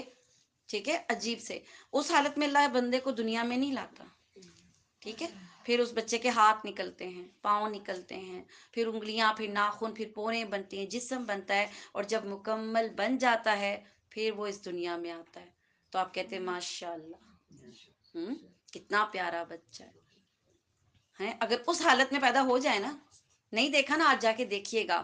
وہ ڈے بائی ڈے دکھاتے ہیں ویڈیو کہ پہلی شکل کیسی ہوتی ہے، دوسری، تیسری، پورے 9th منتھ کی شکل بچے کی دکھاتے ہیں. ٹھیک ہے، تو اس کو ضرور چیک کیجیے گا. یہ اللہ تعالیٰ کی نشانی ہے نا، جو اللہ دکھاتا ہے، بتاتا ہے کہ میں انسان کو اس طرح بنا کر بھیجتا ہوں دنیا میں. ٹھیک. ہارٹ بیٹ سب سے پہلے آ جاتی ہے نا. ہاں جی، ہارٹ بیٹ آ جاتی ہے. پھر بھی جسم بعد میں کمپلیٹ ہوتا ہے نا. جی، سب سے پہلی چیز جو لائف کی وہ ہارٹ بیٹ ہے. جی.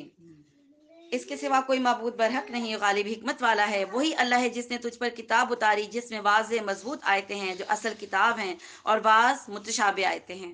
بعض جن کے دلوں میں کجی ہے وہ ان کی متشابہ آیتوں کے پیچھے لگ جاتے ہیں. ایک تو واضح حکم ہے، یہ کرو، یہ نہ کرو، فوراً پتہ چل جاتا ہے. ایک ہے جہاں پہ ہمیں سمجھ نہیں آتی کیا کرنا ہے. یا متشابہ میں وہ چیزیں بھی آتی ہیں جو علم غیب سے تعلق رکھتی ہیں. ٹھیک.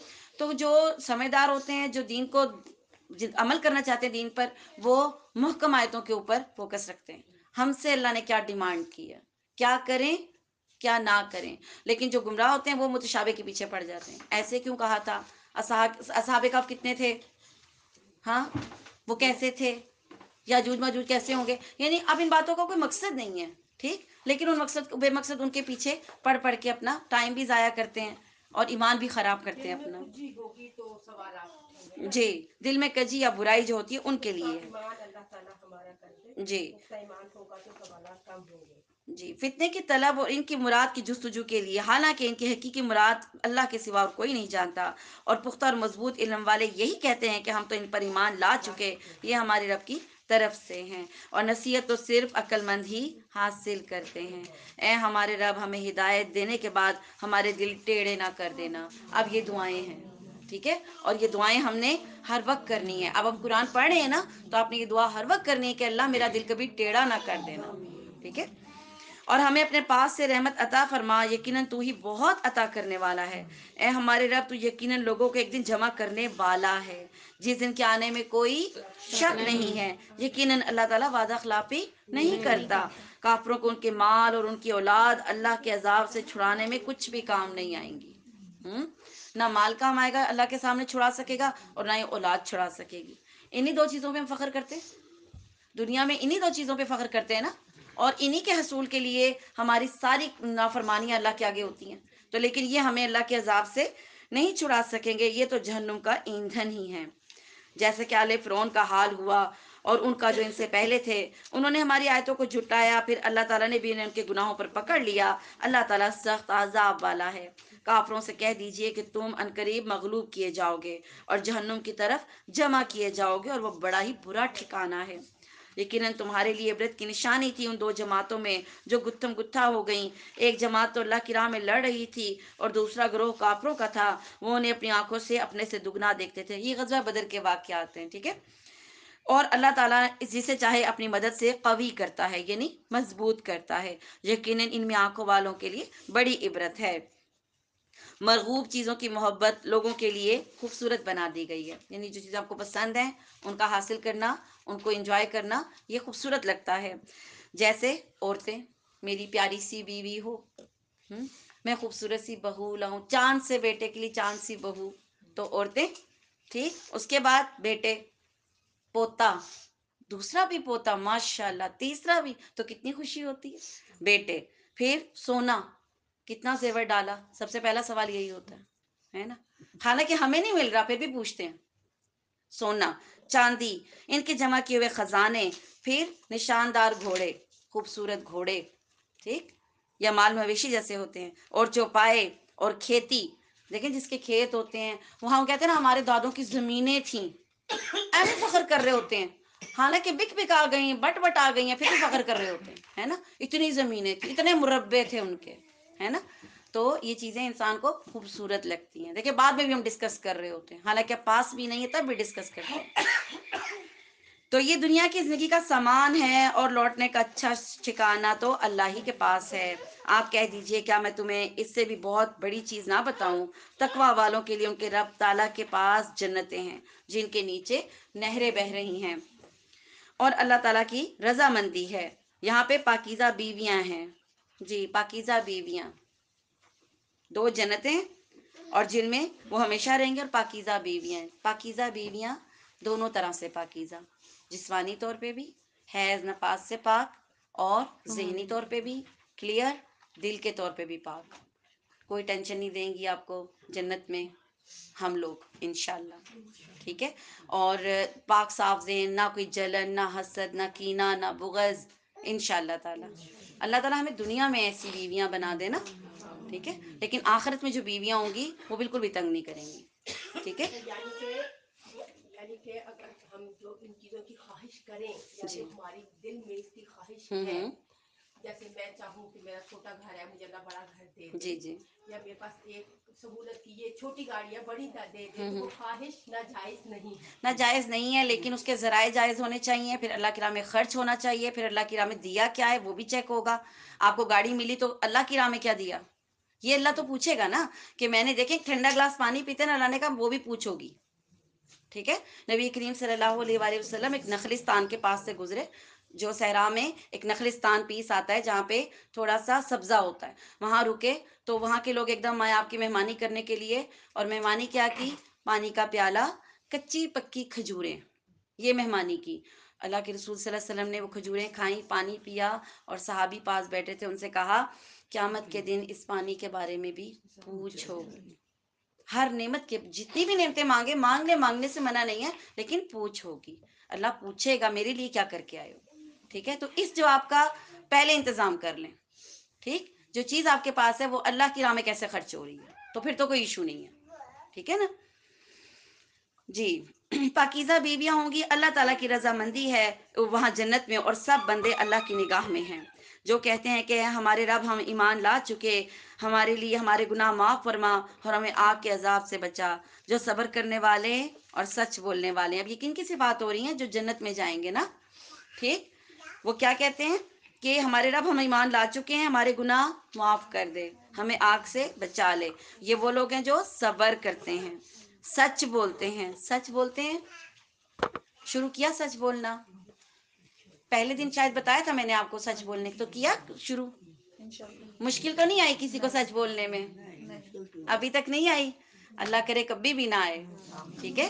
تو آپ نے مجھ سے پہلے دن کہا تھا کہ انشاءاللہ ہم سچ بولنے پہ عمل کریں گے، ٹھیک، جو لوگ سچ بولنے والے ہیں، فرما برداری کرنے والے ہیں، اور اللہ کی راہ میں خرچ کرنے والے ہیں، اور پچھلی رات کو بخشش مانگتے ہیں۔ پچھلی رات کو کیوں بخشش مانگتے ہیں؟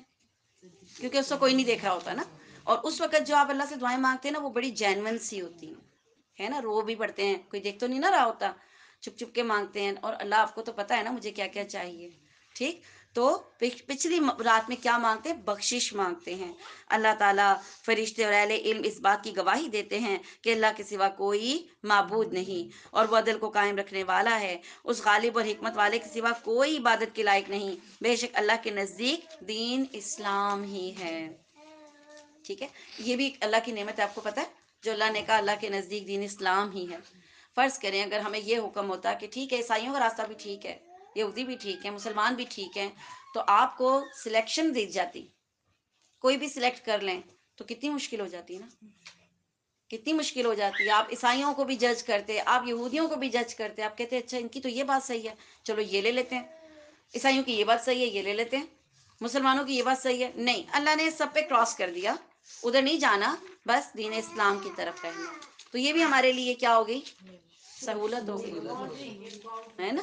کتنے اچھے طریقے سے اللہ نے ہمیں ایک سیدھا سیدھا راستہ دکھا دیا، بس ادھر چلو، ادھر ادھر نہیں دیکھو۔ اگر ان کی سچی باتیں بھی ہیں تو نہیں دیکھنی، تو رات نہیں پڑھنی ہے آپ نے، ٹھیک، تو رات نہیں پڑھنی ہے آپ نے، قرآن پڑھنا ہے، بس چھوڑ دیں اس کو۔ تو رات کی جتنی باتیں تھیں نا اچھی، وہ ساری قرآن میں ڈال دی اللہ نے، تو اس لیے اس کو پڑھنے کی ضرورت ہی نہیں ہے۔ تو یہ بھی اللہ کی کیا ہے، نعمت ہے ہمارے اوپر۔ اور اہل کتاب نے اپنے پاس علم آ جانے کے بعد آپس کی سرکشی اور حسد کی بنا پر اختلاف کیا۔ اللہ تعالیٰ کی آیتوں کے ساتھ جو بھی کفر کرے اللہ تعالیٰ اس کا جلد حساب لینے والا ہے۔ پھر اگر یہ آپ سے جھگڑیں تو آپ کہہ دیں کہ میں اور میرے تابع داروں نے اللہ تعالیٰ کے سامنے اپنا سر تسلیم خم کر دیا ہے۔ اور اہل کتاب سے اور ان پڑھ لوگوں سے کہہ دیجئے کہ کیا تم بھی اطاعت کرتے ہو؟ پس اگر یہ بھی تابع دار بن جائیں تو یقیناً ہدایت والے ہیں، اور اگر یہ روگردانی کریں تو آپ پر صرف پہنچا دینا ہے۔ اللہ تعالیٰ اپنے بندوں کو خوب دیکھ بھال رہا ہے۔ جو لوگ اللہ تعالیٰ کی آیتوں سے کفر کرتے ہیں اور ناحق نبیوں کو قتل کر ڈالتے ہیں، اور جو لوگ عدل و انصاف کی بات کہیں انہیں بھی قتل کر ڈالتے ہیں، تو اے نبی انہیں دردناک عذاب کی خبر دے دیجئے۔ ان کے اعمال دنیا اور آخرت میں غارت ہیں اور ان کا کوئی مددگار نہیں۔ کیا آپ نے انہیں نہیں دیکھا کہ جنہیں ایک حصہ کتاب کا دیا گیا ہے اور وہ آپس کے فیصلوں کے لیے اللہ تعالیٰ کی کتاب کی طرف بلائے جاتے ہیں، پھر بھی ایک جماعت ان کی منہ پھیر کر لوٹ جاتی ہے۔ اس کی وجہ ان کا یہ کہنا ہے کہ ہمیں تو گنے چنے دن آگ جلائے گی۔ ان کی گھڑی گھڑائی باتوں نے انہیں ان کے دین کے بارے میں دھوکے میں ڈال رکھا ہے۔ یعنی یہودی یہ کہا کرتے تھے کہ ہم جہنم میں نہیں جلیں گے، اور اگر جلے بھی تو بس تھوڑے سے دن جلیں گے یا 10 دن جلیں گے، کیونکہ انہوں نے بچڑے کی پوجا کتنے دن کی تھی، 10 دن کی تھی، تو بس انہوں نے کہا بس وہ جو ہم نے کی تھی نا اس کی وجہ سے تھوڑے سے دن جلیں گے، پھر ہم جنت میں چلے جائیں گے۔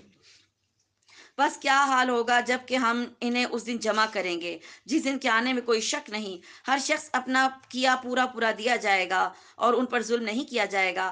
آپ کہہ دیجئے اے اللہ، اے تمام جہان کے مالک، تو جسے چاہے بادشاہی دے اور جسے چاہے سلطنت چھین لے، اور تو جسے چاہے عزت دے اور جسے چاہے ذلت دے، تیرے ہی ہاتھ میں سب بھلائیاں ہیں، بے شک تو ہر چیز پر قادر ہے۔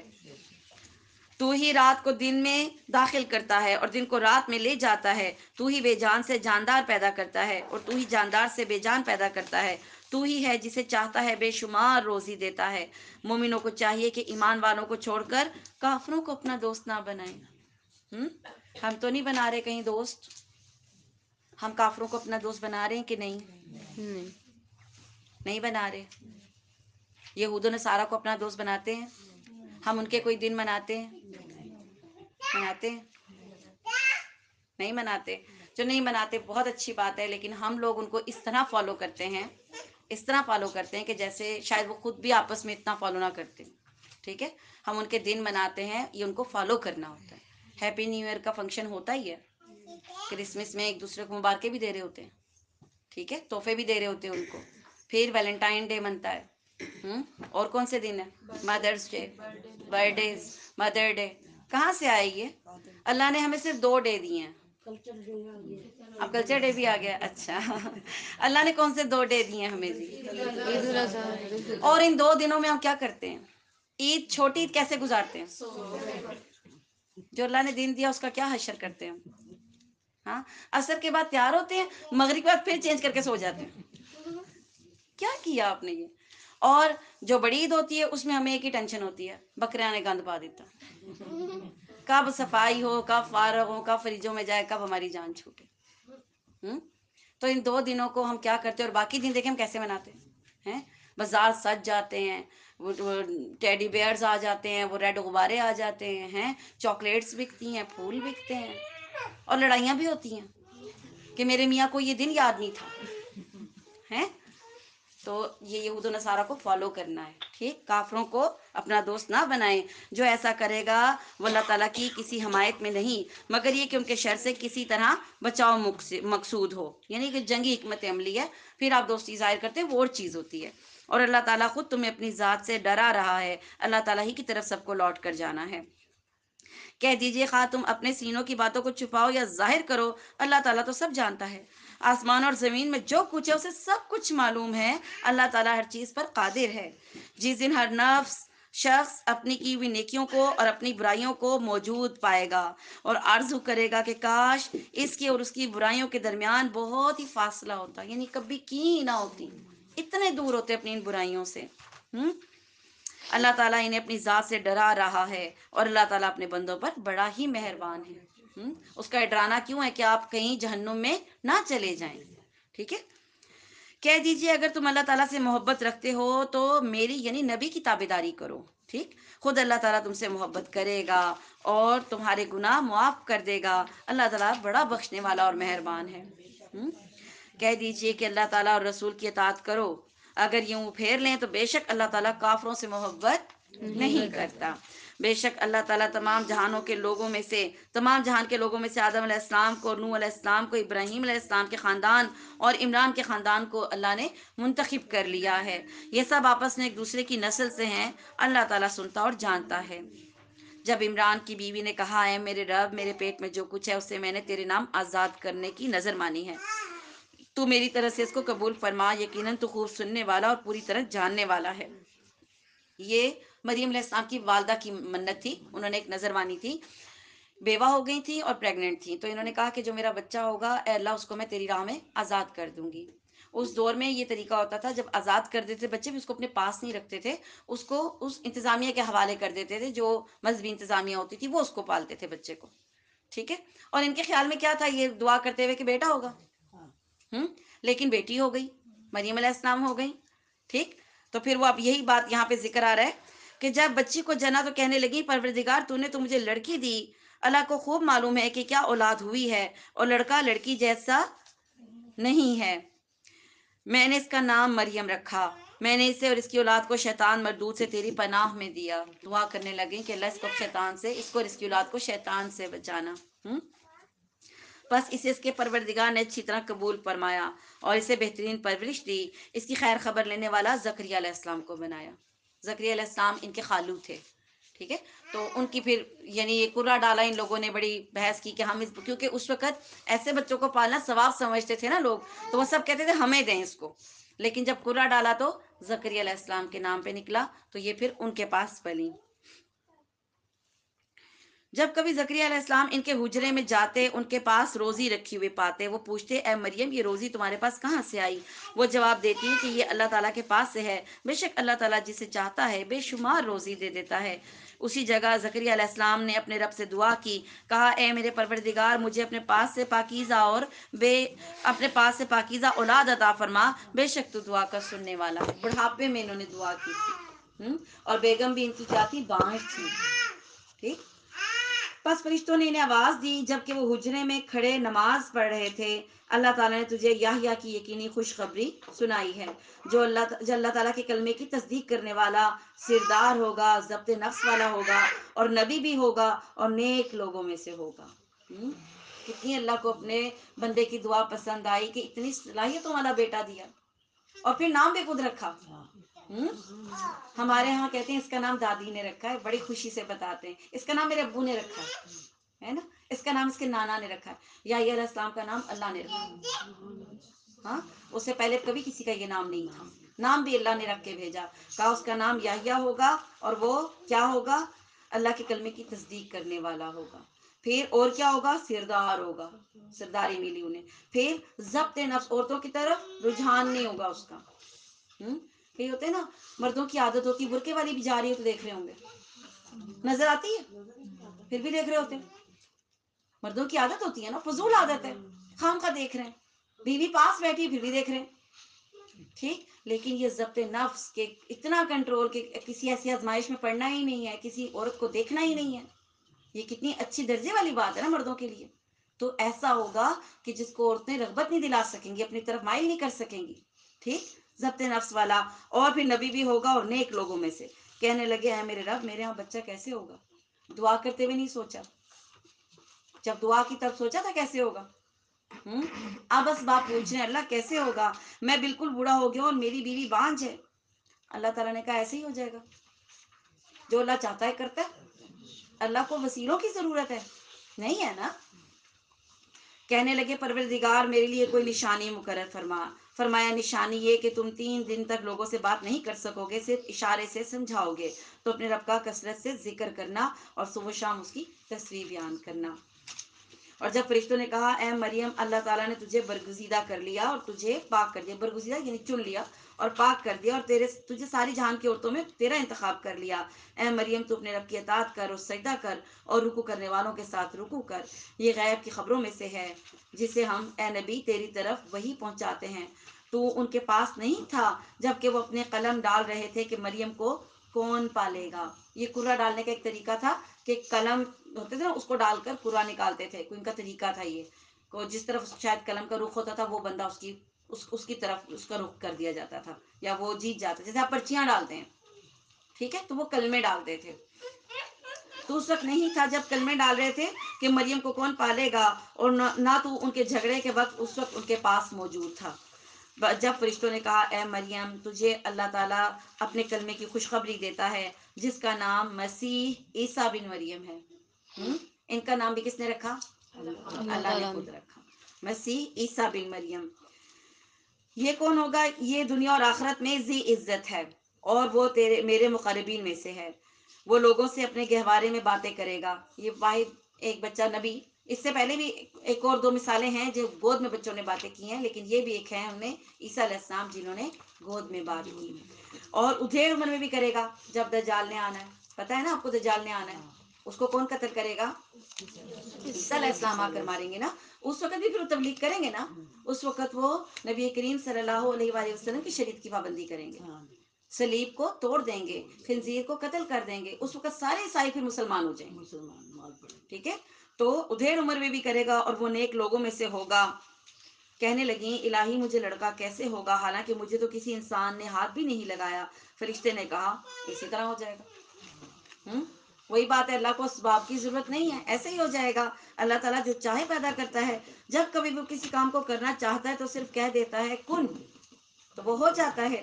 اللہ تعالیٰ اسے لکھنا اور حکمت اور تورات اور انجیل سکھائے گا.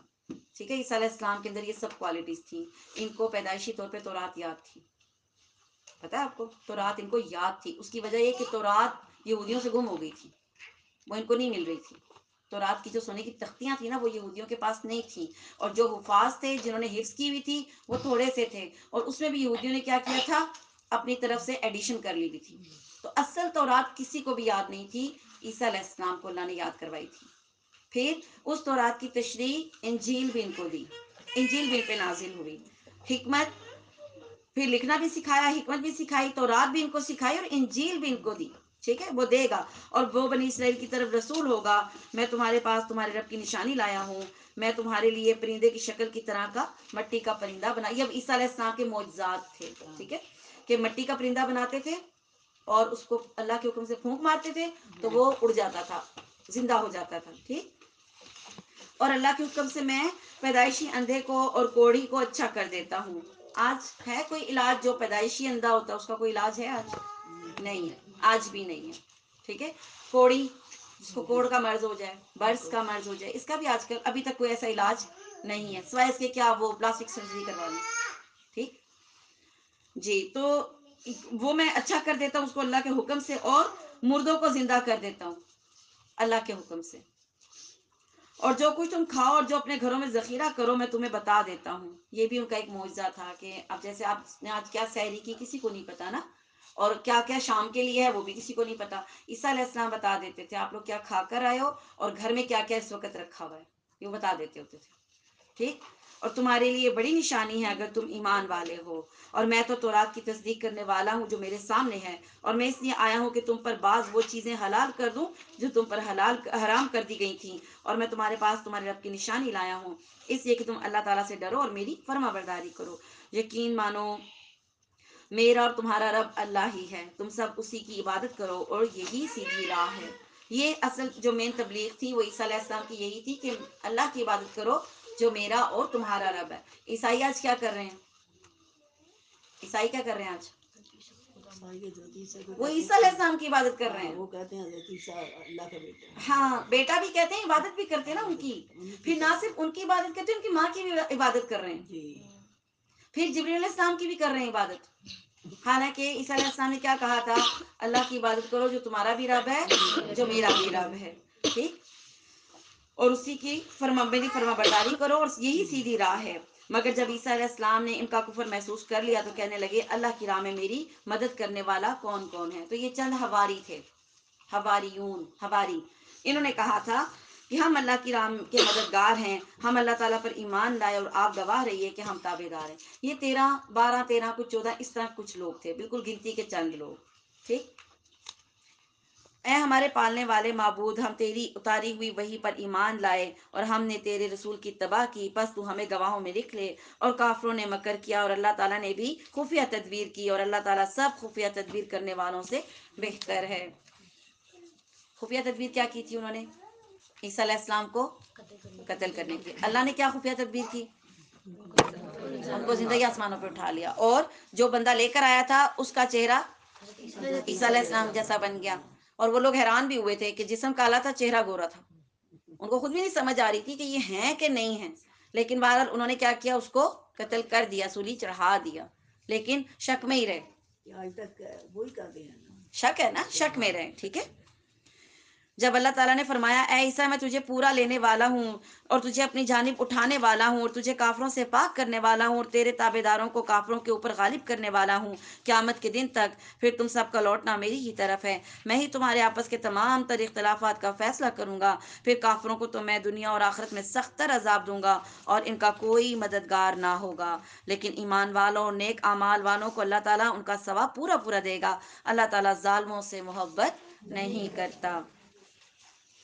یہ جسے ہم تیرے سامنے پڑھ رہے ہیں یہ آیتیں ہیں، اور یہ حکمت والی اور نصیحت والی ہیں۔ کون سی؟ یہ جو ہم پڑھ رہے ہیں، ٹھیک۔ اللہ تعالیٰ کے نزدیک عیسیٰ علیہ السلام کی مثال ہو بہو آدم علیہ السلام کی مثال جیسی ہے، جسے مٹی سے بنا کر کہہ دیا کن تو پس وہ ہو گیا۔ تیرے رب کی طرف سے حق یہی ہے، خبردار شک کرنے والوں میں نہ ہونا۔ اس لیے جو شخص آپ کے پاس اس علم کے آ جانے کے بعد بھی آپ سے اس میں جھگڑے تو آپ کہہ دیں کہ آؤ ہم اور تم اپنے فرزندوں کو، اور ہم اور تم اپنی اپنی عورتوں کو، اور ہم اور تم خاص اپنی اپنی جانوں کو بلا لیں، پھر ہم عاجزی کے ساتھ التجا کریں اور جھوٹوں پر اللہ کی لعنت کریں۔ یقیناً صرف یہی سچا بیان ہے اور کوئی معبود برحق نہیں سوائے اللہ کے، اور بے شک غالب اور وہ حکمت والا اللہ تعالیٰ ہی ہے۔ یہ ان کو دعوت دی گئی تھی، دعوت مباہلہ کہتے ہیں اس کو۔ عیسائیوں کو کہا گیا تھا کہ آؤ پھر اکٹھے ہوتے ہیں، اپنے بچوں کو بھی لے آؤ، اپنی بیویوں کو بھی لے آؤ، ہم بھی آتے ہیں اور کہہ دیتے ہیں کہ جھوٹے پہ اللہ کی لعنت ہے۔ مباہلے کی دعوت دی تھی لیکن یہ لوگ بھاگ گئے تھے، نہیں آئے تھے، ٹھیک ہے۔ پھر بھی اگر قبول نہ کریں تو اللہ تعالیٰ بھی صحیح طور پر فسادیوں کو جاننے والا ہے۔ آپ کہہ دیجئے اے اہل کتاب، ایسی انصاف والی بات کی طرف آؤ جو ہم میں تم میں برابر ہے کہ ہم اللہ تعالیٰ کے سوا کسی کی عبادت نہ کریں اور نہ اس کے ساتھ کسی کو شریک بنائیں، نہ اللہ تعالیٰ کو چھوڑ کر آپس میں ایک دوسرے کو ہی رب بنائیں۔ پس اگر وہ منہ پھیر لیں تو تم کہہ دو کہ گواہ رہو ہم تو مسلمان ہیں۔ اہل کتاب، تم ابراہیم کی بابت کیوں جھگڑتے ہو؟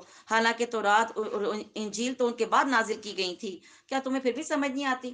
اب یہودی کہتے تھے کہ ابراہیم علیہ السلام یہودی تھے، اور عیسائی کہتے تھے کہ ابراہیم علیہ السلام عیسائی تھے۔ تو آپ مجھے بتائیں کہ ابراہیم علیہ السلام یہودی تھے کہ عیسائی تھے؟ مسلمان تھے، کیونکہ تورات کب نازل ہوئی تھی؟ بہت بعد میں ہوئی تھی، موسیٰ علیہ السلام کے اوپر، ٹھیک ہے۔ اور انجیل کب نازل ہوئی؟ وہ بھی اینڈ میں عیسیٰ علیہ السلام پہ۔ تو وہ یہودی عیسائی کیسے ہو سکتے ہیں؟ تو اللہ تعالیٰ ان سے پوچھ رہے ہیں تمہیں سمجھ نہیں آتی اس بات کی؟ آپ ایک پہلی بات کو جو پہلے گزر چکے ان کو بعد والی شریعت کا کہہ رہے ہیں کہ اس شریعت پر تھے، ٹھیک۔ سنو تم لوگ اس میں جھگڑ چکے جس کا تمہیں علم تھا، چلو اس پہ تو تم نے جھگڑا کیا جس کا تمہیں پتا تھا، پھر آپ اس بات پہ کیوں جھگڑتے ہو جس کا تمہیں خود بھی پتا نہیں ہے نا؟ یہ بھی الگ سی بات ہے نا کہ ایک بات پتا ہے تو آپ جھگڑا کر رہے ہیں، ایک بات جس کا آپ کو بھی نہیں پتا اس پہ کس بات کا جھگڑا ہو رہا ہے۔ اور اللہ تعالیٰ جانتا ہے اور تم نہیں جانتے. ابراہیم نہ تو یہودی تھے اور نہ ہی نصرانی تھے، بلکہ وہ تو خالص مسلمان تھے. وہ کبھی بھی مشرک نہیں تھے. ابھی ہم نے پڑھا نا، انہوں نے کبھی شرک کیا تھا؟ کبھی بھی نہیں کیا تھا. سب لوگوں سے زیادہ ابراہیم کے نزدیک تر وہ لوگ ہیں جنہوں نے ان کا کہا مانا، اور یہ نبی اور وہ لوگ جو ایمان لائے. مومنوں کا ولی اور سہارا اللہ ہی ہے. اہل کتاب کی ایک جماعت چاہتی ہے کہ تمہیں گمراہ کر دیں. دراصل وہ خود اپنے آپ کو گمراہ کر رہے ہیں، لیکن انہیں پتہ نہیں چل رہا. اہل کتاب تم باوجود قائل ہونے کے پھر بھی دانستہ اللہ کی آیات کا کفر کیوں کر رہے ہو؟ اہل کتاب باوجود جاننے کے حق و باطل کو کیوں آپس میں مکس کر رہے ہو؟ کیوں حق کو چھپا رہے ہو؟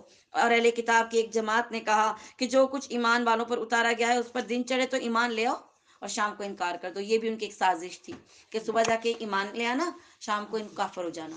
تو لوگ سوچیں گے کچھ تو دیکھا ہوگا کہ انکار کر دیا، اور لوگ پھر اسلام سے کیا کریں گے؟ واپس بھاگ جائیں گے. یہ کس کی سازش تھی؟ یہودیوں کی تھی. ٹھیک ہے، تاکہ یہ لوگ بھی پلٹ جائیں. اور سوائے تمہارے دین پر چلنے والوں کے اور کسی کا یقین نہ کرو. آپ کہہ دیجئے بے شک ہدایت تو اللہ ہی کی ہدایت ہے. اور یہ بھی کہتے ہیں کہ اس بات کا بھی یقین نہ کرو کہ اگر کوئی اس جیسا دیا جائے جیسا تم دیے گئے ہو، یا یہ کہ تمہارے رب کے پاس تم سے جھگڑا کریں گے. آپ کہہ دیجئے کہ فضل تو اللہ تعالیٰ ہی کے ہاتھ میں ہے. وہ جسے چاہے دے اور جسے چاہے، وہ اللہ وسعت والا ہے اور جاننے والا ہے. وہ اپنی رحمت کے ساتھ جسے چاہے مخصوص کر لے، اور اللہ تعالیٰ بڑے فضل والا ہے. بعض اہل کتاب تو ایسے ہیں کہ اگر انہیں تو خزانے کا امین بنا دے تو وہ تجھے واپس کر دیں گے. یہودیوں میں سے کچھ لوگ ایسے ہیں کہ آپ اگر ان کے پاس خزانہ بھی رکھ دیں تو وہ آپ کو ویسے کا ویسا لوٹا دیں گے، بالکل. لیکن بعض ایسے ہیں کہ اگر آپ ان کو 1 دینار بھی دے دیں امانت کے طور پر، وہ بھی تمہیں واپس نہیں کریں گے، یہاں تک کہ تم زبردستی ان کے سر پہ کھڑے ہو کر نہ لے لو. ٹھیک ہے، ان میں بعض ایسے ہیں. یہ اس لیے کہ انہوں نے کہہ رکھا ہے کہ ہم پر ان جاہلوں یعنی غیر یہودیوں کے حق کا کوئی گناہ نہیں. یہ لوگ باوجود جاننے کے اللہ پر جھوٹ کہتے ہیں. انہوں نے اپنی کتابوں میں یہ ایڈیشن کی ہوئی تھی کہ اگر یہودی شخص ہے اور غیر یہودی کا مال کھا جائے اس کو بالکل گناہ نہیں ملے گا. کیا اللہ تعالیٰ ایسا کہہ سکتے ہیں؟ نہیں نا کہہ سکتے. تو انہوں نے یہ کتاب میں ایڈیشن کی ہوئی تھی. لوگوں کو کہتے ہیں دیکھو اللہ نے یوں کہا ہے، اگر یہودی اور غیر یہودی کے پیسے کھا جائے کوئی مسئلہ نہیں ہے، کھا سکتا ہے. ٹھیک ہے، کیوں نہیں مواخذہ ہوگا؟ البتہ جو شخص اپنا قرار پورا کرے اور پرہیزگاری کرے تو اللہ تعالیٰ بھی ایسے پرہیزگاروں سے محبت کرتا ہے. بے شک جو لوگ اللہ کے عہد اور اپنی قسموں کو تھوڑی قیمت پر بیچ ڈالتے ہیں ان کے لیے آخرت میں کوئی حصہ نہیں. اللہ تعالیٰ نہ تو ان سے بات چیت کرے گا اور نہ ان کی طرف قیامت کے دن دیکھے گا اور نہ انہیں پاک کرے گا، اور ان کے لیے دردناک عذاب ہے.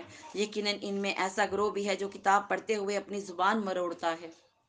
ایسے آیتیں اور اپنی باتیں مکس کرتے ہیں جیسے وہ بھی آیتوں کا حصہ ہیں. جیسے آپ تلاوت کے انداز میں حدیث پڑھنا شروع کر دیں اور حدیث اور اپنی باتوں کو ایسا مکس کر دیں کہ پتہ ہی نہ چلے آیت کہاں سے شروع ہوئی ہے اور آپ کی بات کہاں سے شروع ہوئی ہے. ٹھیک، زبان کو مروڑ دیتے ہیں، پتہ چلتا ہے اس کتاب کا حصہ ہے حالانکہ اس کا حصہ نہیں ہوتا. ٹھیک، تاکہ تم اسے کتاب ہی کی عبارت خیال کرو حالانکہ دراصل وہ کتاب میں سے نہیں. اور یہ کہتے بھی ہیں کہ وہ اللہ کی طرف سے ہے حالانکہ دراصل وہ اللہ کی طرف سے نہیں. وہ تو دانستہ اللہ تعالیٰ پر جھوٹ بولتے ہیں. کیا کسی ایسے انسان کو جسے اللہ تعالیٰ کتاب و حکمت و نبوت دے یہ لائق نہیں کہ پھر بھی وہ لوگوں سے کہے کہ تم اللہ تعالیٰ کو چھوڑ کر میرے بندے بن جاؤ؟ بلکہ وہ تو کہے گا کہ تم سب رب کے ہو جاؤ تمہاری کتاب سکھانے کے باعث اور تمہاری کتاب پڑھنے کے سبب. اور یہ نہیں ہو سکتا کہ وہ تمہیں فرشتوں اور نبیوں کو رب بنا لینے کا حکم دے. کیا وہ تمہارے مسلمان ہونے کے بعد پھر تمہیں کفر کا حکم کرے گا؟ کیا کوئی نبی ایسا کہہ سکتا ہے؟ کیا کسی نبی نے کہا میری عبادت کرنا؟ نہیں نا کہا. جب اللہ تعالیٰ نے نبیوں سے عہد لیا کہ جو کچھ میں تمہیں کتاب و حکمت دوں، پھر تمہارے پاس وہ رسول آئے جو تمہارے پاس کی چیز کو سچ بتائے، تو تمہارے لیے اس پر ایمان لانا اور اس کی مدد کرنا ضروری ہے. فرمایا کہ تم اس کے قراری ہو اور اس پر میرا ذمہ لے رہے ہو. سب نے کہا ہمیں اقرار ہے. فرمایا تو اب گواہ رہو اور میں خود بھی تمہارے ساتھ گواہوں میں ہوں. بس اس کے بعد بھی جو پلٹ جائیں وہ یقیناً پورے نافرمان ہیں. کیا وہ اللہ کے دین کے سوا اور دین کی تلاش میں ہیں؟ حالانکہ تمام آسمانوں والے سب زمین والے اللہ ہی کے فرما بردار ہیں. خوشی سے ہوں یا نہ خوشی سے سب اسی کی طرف لوٹائے جائیں گے. آپ کہہ دیجئے ہم اللہ تعالیٰ پر جو کچھ ہم پر اتارا گیا ہے اور جو کچھ ابراہیم علیہ السلام اور اسماعیل علیہ السلام اور یعقوب علیہ السلام اور ان کی اولاد پر اتارا گیا ہے، اور جو کچھ موسیٰ علیہ السلام اور عیسیٰ علیہ السلام اور دوسرے انبیاء اللہ کی طرف سے دیے گئے ہیں، ان سب پر ایمان لائے. ہم ان میں سے کسی کے درمیان فرق نہیں کرتے اور ہم اللہ تعالیٰ کے فرما بردار ہیں. ٹھیک ہے. آپ تو نہیں فرق کرتے نا کسی نبی میں؟ سب نبی سچے تھے نا؟ دل گواہی دیتا ہے نا اس چیز کی کہ عیسیٰ علیہ السلام بھی سچے نبی تھے، موسیٰ علیہ السلام بھی. تو یہ ہمارا جو دل گواہی دیتا ہے اس کا مطلب ہم صحیح راستے پر ہیں. ٹھیک. جو شخص اسلام کے سوا اور کوئی دین تلاش کرے اس کا دین قبول نہیں کیا جائے گا. ٹھیک. اور وہ آخرت میں نقصان پانے والوں میں ہوگا. اللہ تعالیٰ ان لوگوں کو کیسے ہدایت دے گا جو اپنے ایمان لانے اور رسول کی حقانیت کی گواہی دینے اور اپنے پاس روشن دلیلیں آ جانے کے بعد پھر کافر ہو جائیں. اللہ تعالیٰ ایسے بے انصاف لوگوں کو راہ راست پر نہیں لاتا. ان کی تو یہی سزا ہے کہ ان پر اللہ تعالیٰ کی اور فرشتوں کی اور تمام لوگوں کی لعنت ہو، جس میں یہ ہمیشہ پڑے رہیں گے. نہ تو ان سے عذاب ہلکا کیا جائے گا اور نہ ہی انہیں مہلت دی جائے گی، مگر جو لوگ اس کے بعد توبہ اور اصلاح کر لیں تو بے شک اللہ تعالیٰ بخشنے والا مہربان ہے. بے شک جو لوگ اپنے ایمان لانے کے بعد کفر کریں پھر کفر میں بڑھ جائیں ان کی توبہ ہرگز ہرگز قبول نہیں کی جائے گی اور یہی لوگ گمراہ لوگ ہیں. ہاں وہ لوگ جو کفر کریں اور مرتے دم تک کافر رہیں، ان میں سے کوئی اگر زمین بھر سونا دے اور فدیے میں ہو اور فدیے میں ہی تو ہرگز پھر بھی اس سے قبول نہیں کیا جائے گا. یہی لوگ ہیں جن کے لیے تکلیف دینے والا عذاب ہے اور جن کا کوئی بھی مددگار نہیں ہوگا. اللہ تعالیٰ ہمیں محفوظ رکھے. اللہ تعالیٰ ہمارے ایمان کو سلامت رکھے، ہمارا خاتمہ ایمان پر کرے. جو کچھ بھی ہم سیکھ رہے ہیں اللہ تعالیٰ ہمارے دلوں اور سینوں میں اس کی وسعت ادا کرے کہ ہمیں سمجھ آ جائے، ہم اس پر عمل کر سکیں. ہمارے دلوں میں یہ کلام سن کے تنگی نہ پیدا ہو، ہمیں کوئی اللہ کا حکم مشکل ہی نہ لگے، اور جو مشکل ہے اللہ اس کو اپنی رحمت سے آسان کر دیں. آمین. جتنے لوگ بیمار ہیں اللہ تعالیٰ سب کو شفائے کاملہ عطا فرمائے. اللہ تعالیٰ ہمیں ہمارے والدین کے لیے صدقہ جاریہ بنا دیں اور ہمارے بچوں کو ہمارے لیے صدقہ جاریہ بنا دیں. اللہ تعالیٰ سے یہ دعا ہے قرآن کو مرتے دم تک ہمارے سینوں میں محفوظ رکھیں، ہمارا خاتمہ ایمان پر ہو. جتنے لوگ فوت ہو چکے ہیں اللہ تعالیٰ سب کی بچلی خطاؤں کو معاف فرمائیں، ان کو جنت الفردوس میں جگہ دیں. تقبل منا انک انت السمیع العلیم. سبحانک رب العزۃ عما یصفون وسلام علی المرسلین والحمد للہ رب العالمین. السلام علیکم ورحمۃ اللہ وبرکاتہ. وعلیکم السلام ورحمۃ اللہ وبرکاتہ.